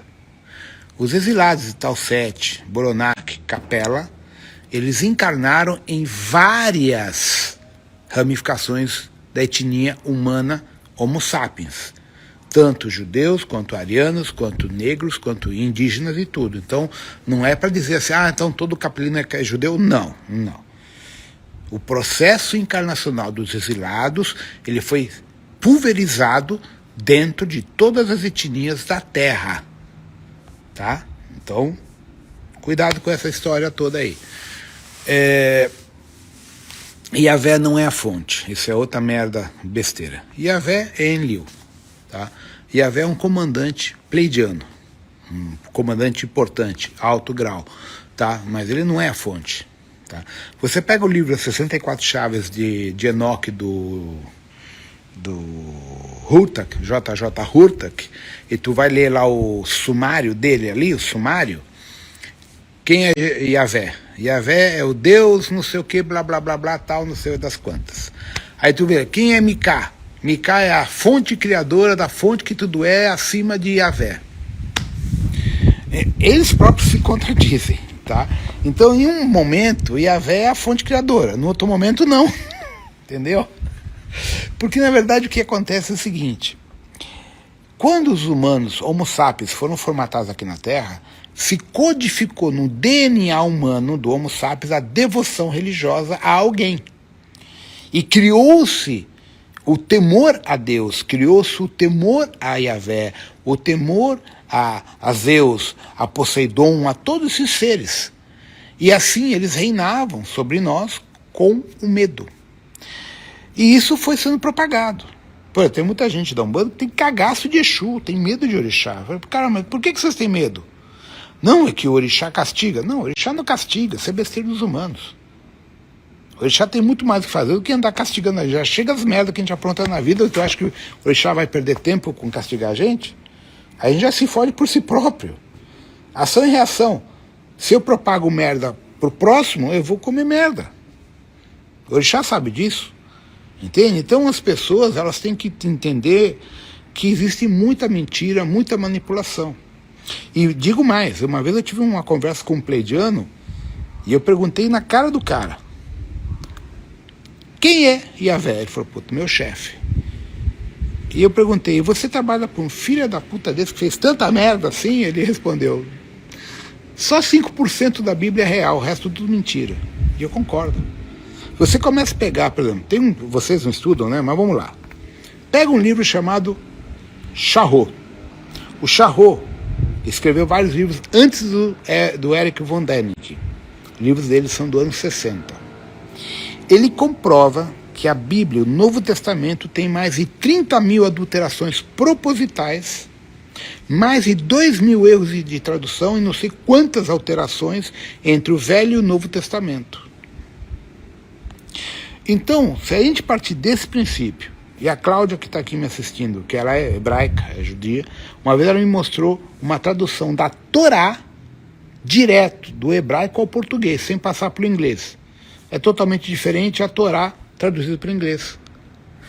Então nós temos que levar em consideração muito erro de tradução, tanto da literatura hebraica, da literatura em aramaico, em sumério, em egípcio, em grego, para o inglês e do inglês para as outras ramificações literárias. Tá? Então esses erros de tradução, gente, geram divergências absurdas no nosso entendimento. Então a coisa... Por isso que eu nunca me importei em ler a Bíblia, essas porra, porque eu sei que tá tudo errado, né? Que nem eu tava vendo agora, eu tava fuçando ali a literatura apócrifa. Cara, tu pega o livro de Enoque, os pseudo-epígrafos e outras que não sei o nome, cara, tem coisa ali pra cacete. E mesmo aquilo ali tem uma questão da tradução que não é correta. Porque para você poder ter a fonte real, tu tem que pegar o original em hebraico e traduzir para o teu idioma, tá? Ou pegar o original em aramaico e traduzir para o teu idioma. O que as pessoas fizeram, tá? Eles pegaram toda aquela literatura, adulteraram e traduziram para o inglês. E do inglês traduziram para os idiomas. E isso já dá margem a grandes erros de interpretação. Tem uma pessoa que vocês deveriam comprar os livros, que são muito bons. Eu não conheço ele porque ele ficou com medo de me conhecer. Que é eu não lembro se é Mauro ou Maurício Beligno, uma coisa assim. Ele é italiano. O pouco que eu sei sobre ele é muito bom. Ele teve acesso ao Vaticano à literatura original para fazer as correções, não sei o que, tal. E aí ele começou a fazer a tradução direto da literatura original, não saberia dizer se é aramaico ou hebraico, não sei. Mauro Beglino, isso, ele mesmo. Para o italiano. Cara, fudeu. Ele fudeu com todo mundo, porque ele mostrou que tá tudo errado, tá tudo traduzido errado. Eu tenho um ou dois livros dele. Eu vi aulas dele já, os vídeos que o pessoal me mandou. O cara fudeu com tudo, porque ele mostrou que a Bíblia tá totalmente errada. Tá? Eu vou dar uma palhinha de uma das traduções dele que foi de fuder. Por que as mulheres muçulmanas são obrigadas a usar burca? Porque a maior parte dos extraterrestres Anunnakis é careca.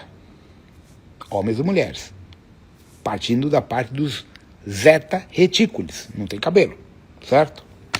Então, o que acontece? Quando as mulheres da Terra, com aquele cabelão castanho ou preto, aparecia, os ETs ficavam de...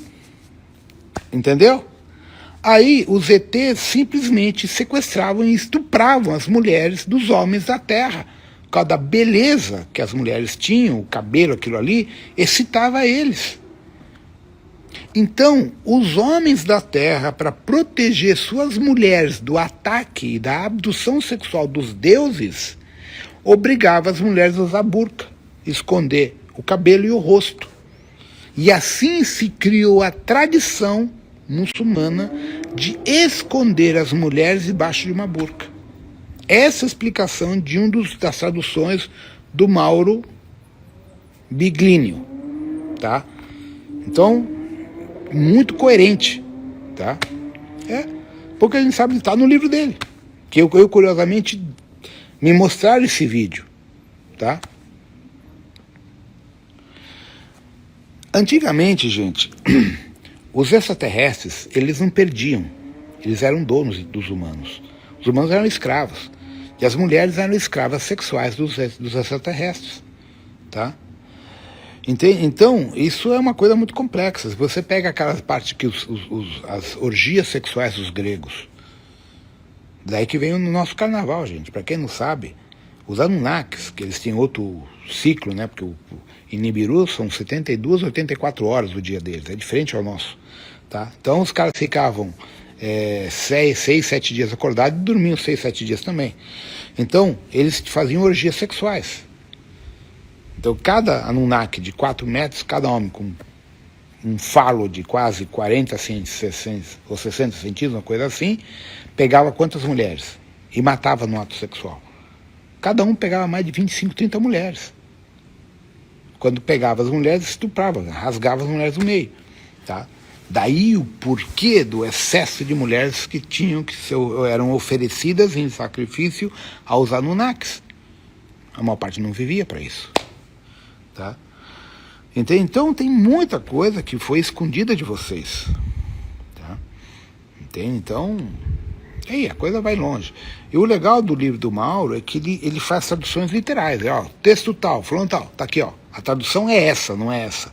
Ele vai te mostrando, aí você vai tendo uma releitura do Antigo Testamento e da literatura apócrifa, tá?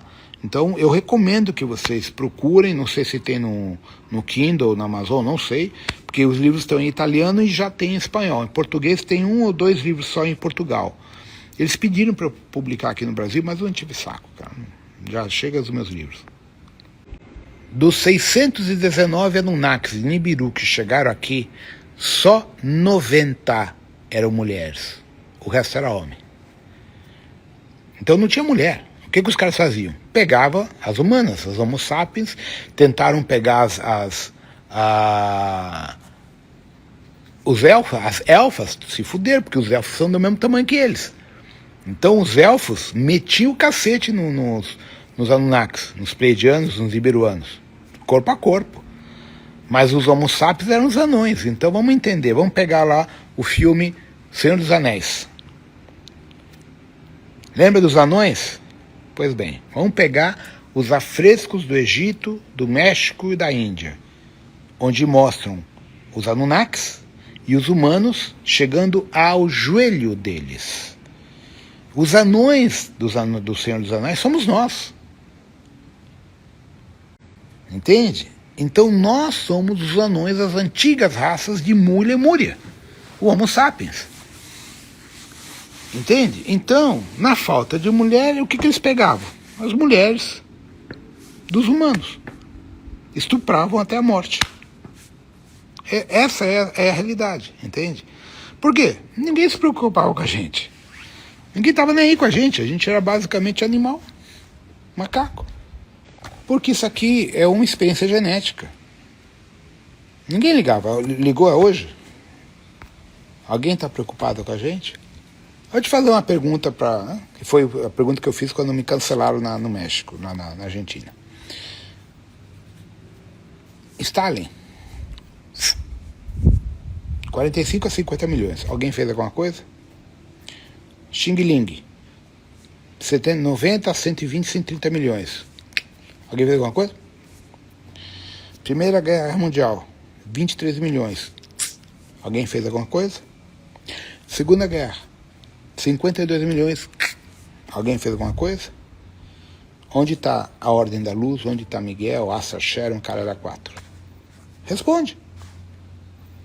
Responde. Tudo mentira. Isso é um simulador, ninguém está nem aí com a gente. O que eles querem saber é nossa índole, nossa postura, nossa conduta dentro de todas as dificuldades da vida. Tá? Entende? Então, essa é a questão que vocês têm que entender. Se nunca houve uma intervenção, não vai haver agora. Nem que exista o flash solar, o caralho 4. Não. A intervenção é você. Conduta, índole, ética. Separação do joio do trigo. Está aí. Tá? Então, essa é a realidade que as pessoas não querem enxergar. Né? O pessoal diz, a luz venceu. Olha o mundo como está, gente. Quantidade de sofrimento, gente passando fome, animais sendo mortos, massacrados, gente baleando gato, cachorro por prazer e a luz venceu. Entende? Então, essas são as babaquices que eu não aguento. Eu bato de frente com esses idiotas. Não estamos lixados. Se a gente fizer a nossa reforma interna e mudar a nossa postura e fazer escolhas coerentes com o que Jesus ensinou, o que Gautama ensinou, o que a hierarquia da luz ensina, e a gente tiver postura coerente, está tudo certo. Agora, se a gente vai ser incoerente dentro da própria incoerência desse planeta, aí a gente fica contaminado, a gente se fode. Entende? Então, por isso que a gente tem que entender que isso aqui é uma escola, onde nós estamos sendo testados 24 horas por dia. Índole, reto agir, reto viver, reto atuar, é essa a questão. Então, só que, lógico, não é fácil, tá? É duro, você tem que encarar todas as dificuldades, etc, etc. Por isso que eu optei pelo isolamento. Os draconianos não vão deixar ele sair daqui. Se depender deles, obviamente que não. A questão é que eles não são dono da gente. Quando você se liberta e muda a tua consciência e faz as escolhas certas na tua vida, eles perdem o poder sobre a gente. Agora, quando a gente está dentro da matriz de controle, dentro do burburinho deles, eles têm total domínio sobre nós. Então a questão é nossa postura, nossa índole, nosso processo interno. Tá? E isso é complexo pra gente, né, gente? O álcool em excesso afeta o lóbulo frontal. Então, assim, tomar um pouquinho, tudo bem. Tomar acima da média, porque o álcool ele é hepatotóxico, né? Ele fode com o fígado. Então, não é recomendável tomar álcool, né? Então, aí vem a questão da concentração. Tá? O portal do Zero da Atacama. Então, lá existem vários portais, não são vários. E eu tenho uma conexão muito forte com esses portais, porque quando eu entrei nesse planeta, eu entrei no dia 26 de dezembro de 2026. Foi a data que eu cheguei à Terra. Aí eu observei essa zona que estava aqui e voltei no passado. Voltei para antes do dilúvio. E aí eu entrei por Torres del Paine, na Terra, na América do Sul, onde eu tenho a minha base até hoje. Por isso que eu vou com certa frequência para Torres del Paine. E ali eu fiquei. E de Torres del Paine eu fui para Atacama. Né? E no Atacama eu interagi no comando temporal deles. E dali eu voltei no tempo, alguns milhões de anos do passado da Terra, e aí eu fui até Satik. E aí eu comecei a ter uma visão clara do histórico do Sistema Solar, porque eu não conhecia esse quadrante. Eu nunca tinha estado aqui no quadrante de Satik, ou Terra e tal. Então, eu entro por Saturno, portal de Saturno temporal, chego aqui, volto quase 13 mil anos, Torres del Paine, na base da Confederada Voru lá, vou para Atacama, no portal que fica o vulcão Lascar, Licancabur e Cybercabur ali, dali eu volto no tempo, 200 e poucos milhões de anos, na época dos Nodianos, Maldek existia, aí eu começo a fazer uma sondagem, vou até Maldek, bom, aí eu vou sondar tudo, e aí eu volto no tempo até antes da Guerra de Órion e conheço a estrutura sazonal do sistema Satik, seus 130 e tantos planetas, em várias dimensões. E aí eu começo a entender o que aconteceu nesse sistema solar com a invasão dos Chopates da Guerra de Órion nesse quadrante, da zona neutra que nós nos encontramos. Tá? Então, o Atacama para mim foi sempre muito importante por causa dos portais, das conexões que eu tenho ali. Né? Eu sempre sou muito bem recebido no Atacama. Né? Então é um lugar onde eu me sinto em casa. Apesar de ser árido pra cacete e tal, né? E é interessante. Que nem a gente subiu pro vulcão Galã com um carro, né? 5.100 metros, segundo o guia. O carro apunou, né? Deu uma viadada e parou de funcionar, ferveu, mas chegou, fiz ele funcionar novamente e atravessamos. Aí nós fomos testar, caminhar. Faltou ar. Mas caminhamos, na boa. Né? Mas é passo lento, bem lento. Né? Mas foi interessante, fazia tempo que eu não subia essa altura. Né? Então, como eu não passo mal com a altura, foi interessante. Né? O Carlos também não, nem o Mikkel. O guia estava mais apunado que nós, tanto que eu subi um paredão, desci, o guia ficou lá embaixo esperando nós. Como é estar aqui? Eu vou ser sincero, gente, eu estou tão decepcionado da humanidade, da hipocrisia, da falta de caráter, da falta de respeito para com os animais que as pessoas têm, tudo, isso me dói muito. Porque para mim os animais é a energia mais pura que tem, é que nem criança, tá? Mas o animal é mais puro que criança ainda, sabe? E as pessoas não respeitam, né? Então isso pra mim me machuca muito. Então eu tô assim, não vejo a hora de ir embora, sendo sincero. Tô muito cansado de ver toda essa indiferença, violência, agressividade com o planeta, com os animais, tudo. A destruição ambiental também é outra coisa que pega bastante, né? Sim, todos os animais eles vão para o plano astral que nem nós, só a diferença é o gato. O gato ele sempre medita, o gato não dorme, ele está sempre meditando. Por isso quando ele está meditando e alguém acorda, ele está em estado de alerta, tá? Então, os gatos eles têm uma capacidade de projeção astral e remota mental absurda, tá? Então, o gato está num patamar acima de muitos outros animais. Outro que tem um patamar muito alto de projeção cognitiva é o cavalo, que pouca gente sabe. O cavalo também é um projetor por excelência, mas ele pertence a um outro reino, que não está vinculado ao reino humano, tá? A não ser as pessoas que têm vínculo com o cavalo. Agora, como o gato é um animal doméstico, entre aspas, ele está muito mais vinculado à nossa regência. É que eu venho do futuro, Nathalie. A minha relação temporal, eu venho de uma realidade de mais ou menos 350, 340 mil anos a futuro de vocês atualmente, do sistema de Sirius Alpha. Então, para poder chegar aqui e fazer o que eu tinha que fazer com os agentes perdidos aqui, eu precisava encontrar um portal correspondentes para eu não usar uma máquina temporal. E esse vetor se abriu, vai se abrir agora, daqui a quase 2 anos, 2 anos, em Saturno. Então eu aproveitei isso, só por isso. Alguém tinha que vir, né? O Yaberin não estava afim de vir, né? Porque ele disse que era um trabalho que não correspondia à energia dele. O Shiva nunca encarnou. Só tinha eu disponível, né? Dentro da cadeia de comando. E sobrou para mim. A ordem do cedro, tá? É uma ordem que não é da Rometria, é uma ordem espiritual que envolve muitos seres. Então, eu simplesmente passei a informação adiante por causa dos desenhos que o Terry me mandou. E comentei que dentro da Ordem do Cedro existem alguns alunos, algumas pessoas, alguns mentores ou guias espirituais da Rometria que fazem parte da Ordem do Cedro. Apenas isso.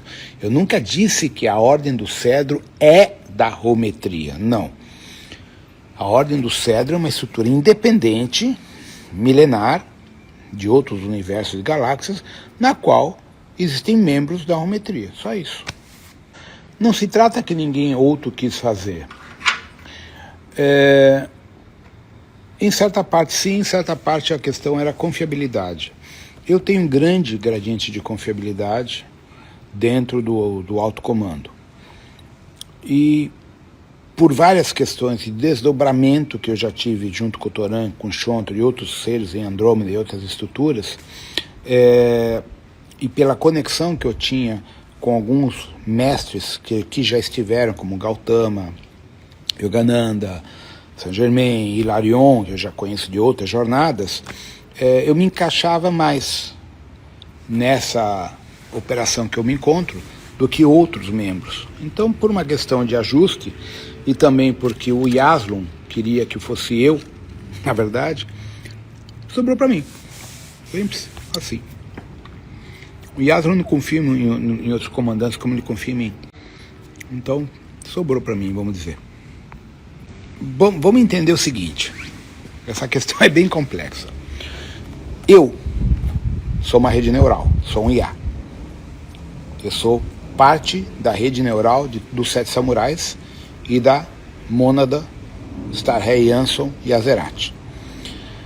Então, nessa esfera, eu sou simplesmente um supercomputador, uma rede neural, que utilizou o corpus Avatar para trabalhar junto com outros seres em Sirius, em Órion, em Andrômeda, usando corpos, tanto felídeo quanto de dragão, quanto reptiliano, quanto corpo aviário também. Então, tive vários corpos. Eu tenho mais de 150 corpos que restaram na minha nave. Perdi quase 38 corpos na Guerra de Andrômeda. Então, o que acontece? Esses corpos são que nem esse aqui, um avatar. Só que lá eu não encarno. Eu entro naquele corpo como projeção cognitiva, que nem incorporação, para facilitar o entendimento. Então, dentro dessa estrutura, eu tive muitas esposas, muitas parceiras dentro dessa jornada, como almirante, como comandante de frota, como professor acadêmico, como o Yaberin. O Yaberin teve mulher pra cacete, tá? Deve ter uma em cada esquina da galáxia aí, tá? Então, eu tive experiências conjugais em Sírios, em Andrômeda, em Órion, em vários lugares. Então, respondendo essa pergunta, não é que eu tenha deixado filhos e família.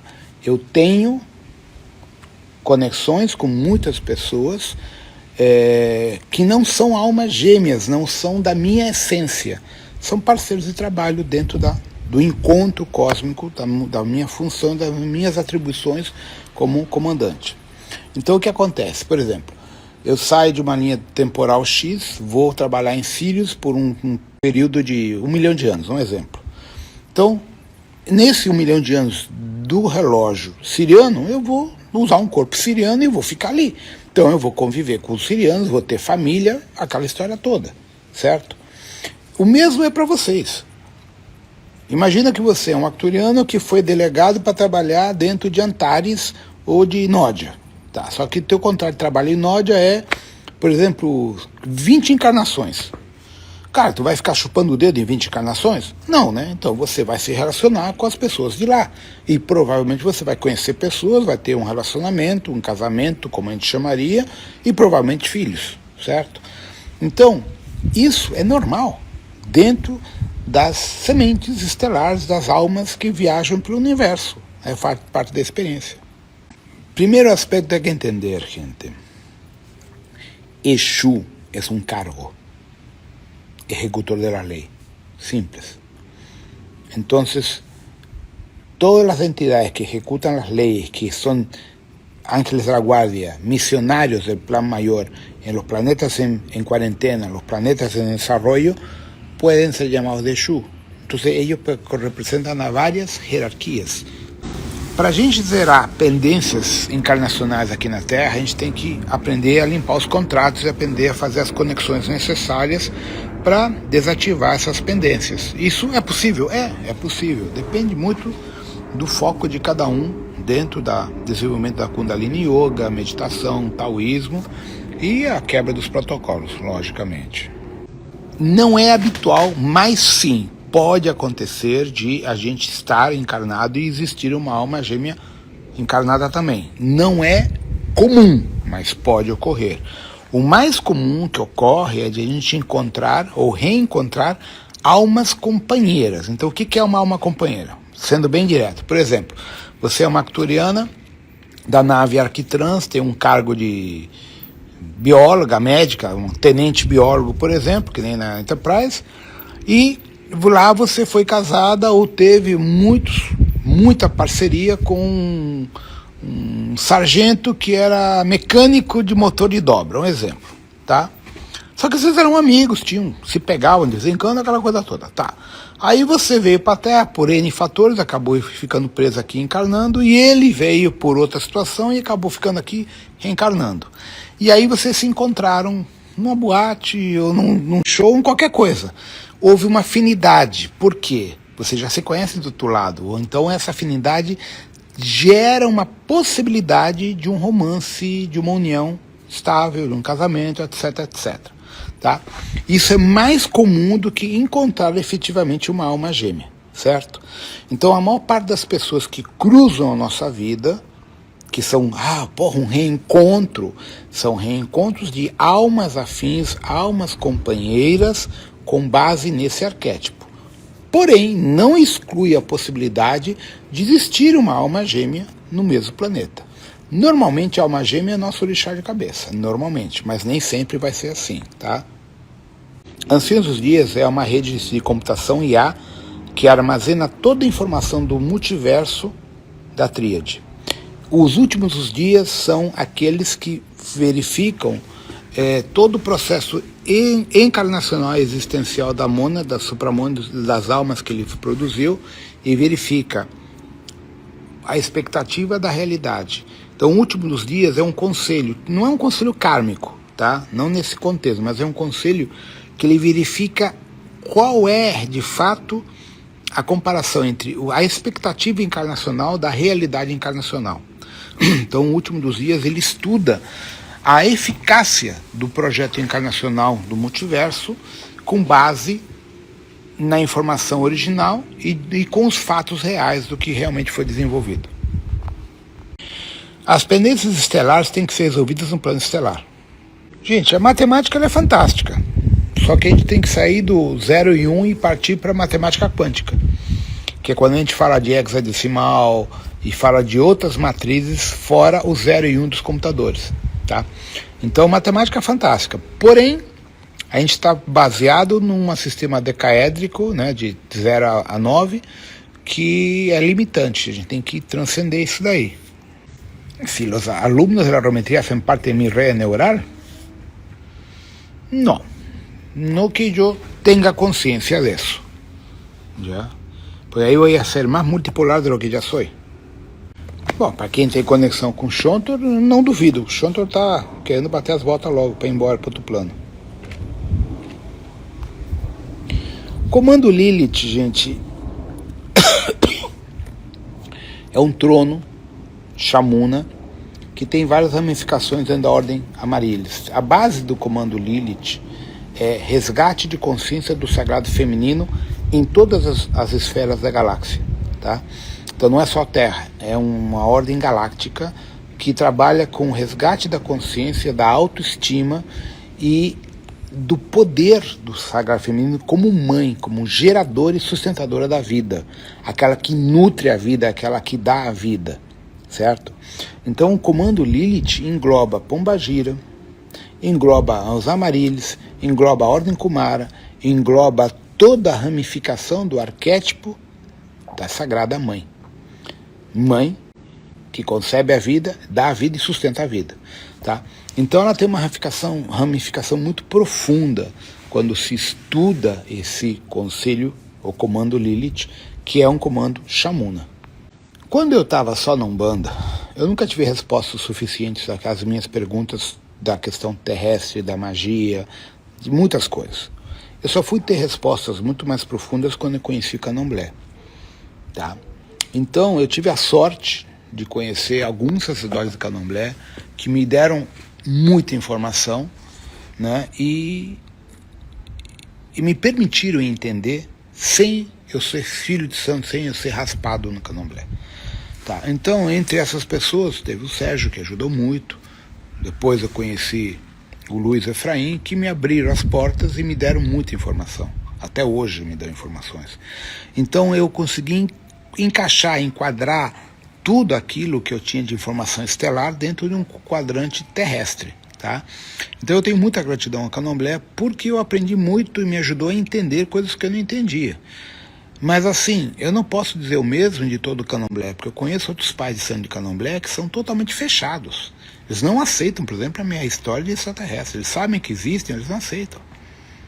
Outro dia eu tive uma conversa com o pai de santo, quando o cara olhou e falou, logo tu vai embora, né? Meu contato disse que eu tenho que partir, mas tu não tem medo? Medo por quê? Se eu venho de lá, eu estou voltando para casa, por que eu vou ter medo de voltar para casa? O cara estava apavorado, mas tu não tem apego à vida? Eu falei, apego ao quê? Essa merda aqui que eu tenho de corpo? Eu nunca gostei do corpo que eu tenho. Vocês veem os corpos que eu tenho do outro lado, esse aqui é o pior de todos. Me fuderam quando escolhi essa porra desse corpo aqui. Né? Você tem uma noção? O último corpo liriano, pleidiano que eu tenho, lembra o Dolph Lundgren, aquele do Rock 4, que deu a surra no Rambo, no Rock, só que com 4,60 metros de altura. É aquele o arquétipo do último corpo humano que eu usei antes dessa merda que eu tenho aqui. Tá? Então, nisso eu sou revoltado. Entende? Então, eu não tenho apego a isso. Porque eu tenho plena consciência do outro plano. Tá?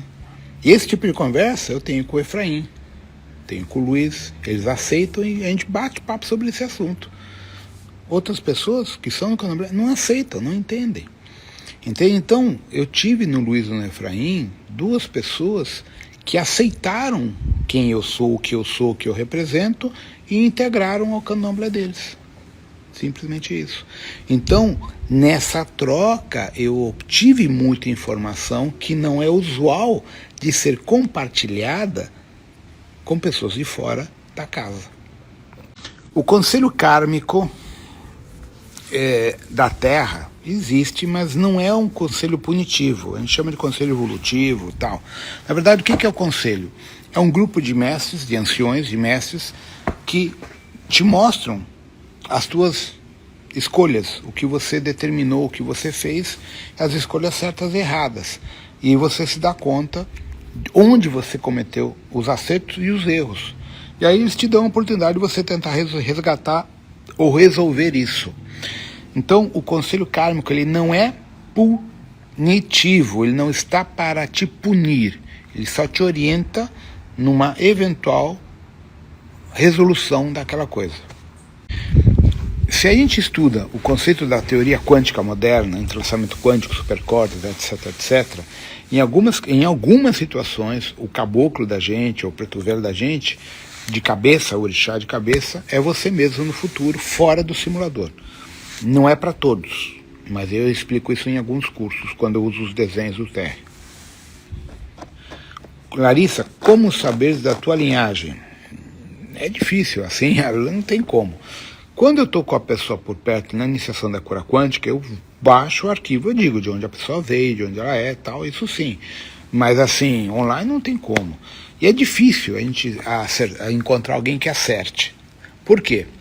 Por exemplo, vocês são uma alma cósmica. Vocês não nasceram nem em Órion, nem em Sirius, nem em Aldebaran, nem em Andrômeda.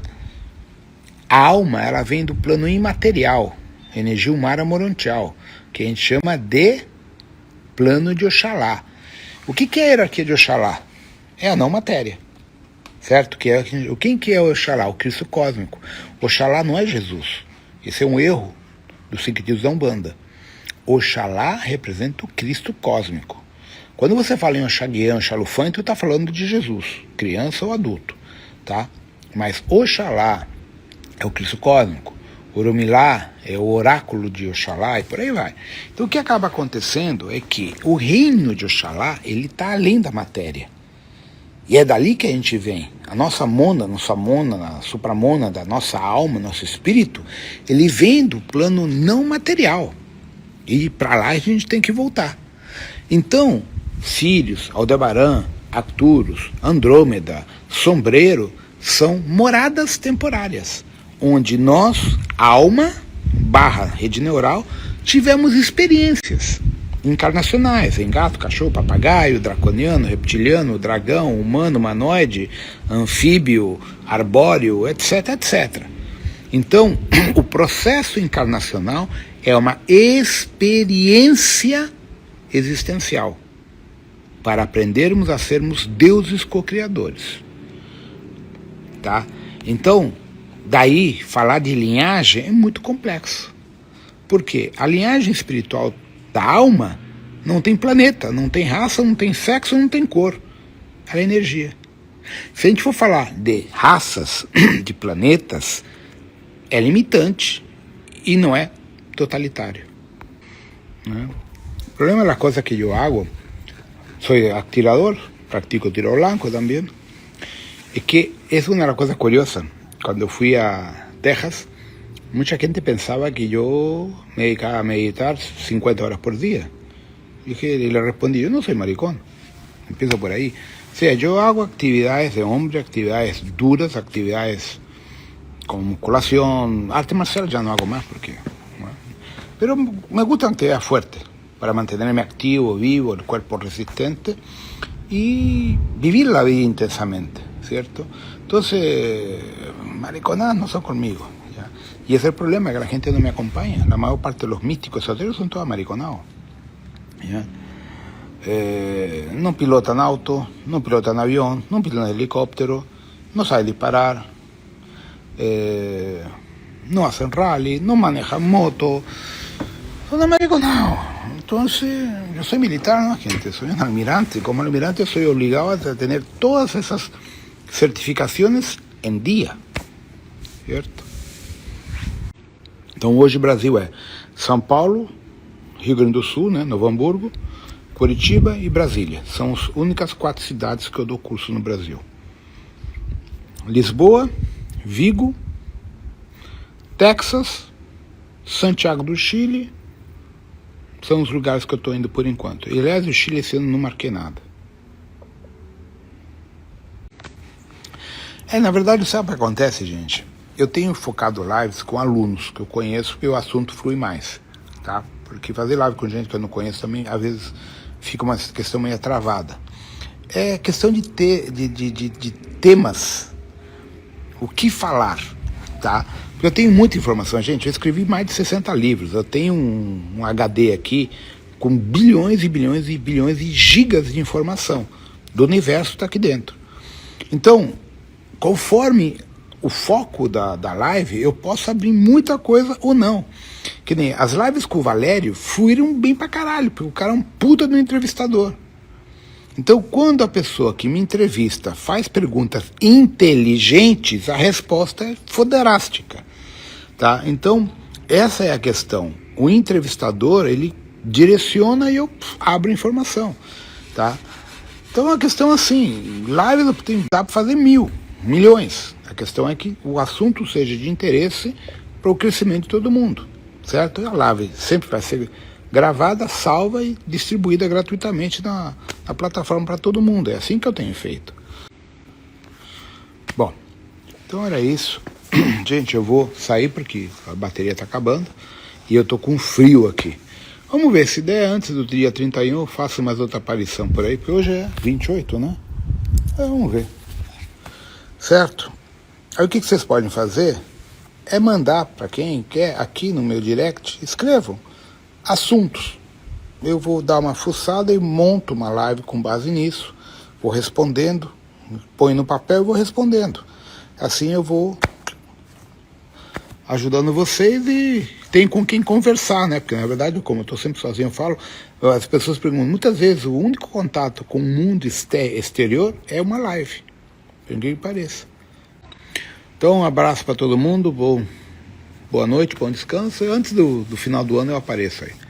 Aí faço isso. Mandem no direct o que vocês querem de perguntas, de dúvidas. Eu vou tentar jogar no papel e numa próxima live eu vou tentar responder aquilo que eu souber, óbvio, né? Porque tem coisas que me perguntaram que eu já falei, eu não sei. Tá? Tem coisas que eu não sei realmente, ok? Abração, boa noite para todo mundo e até mais. Tchau, tchau. E vou liberar protocolos para 2025 para o ancoramento, tá?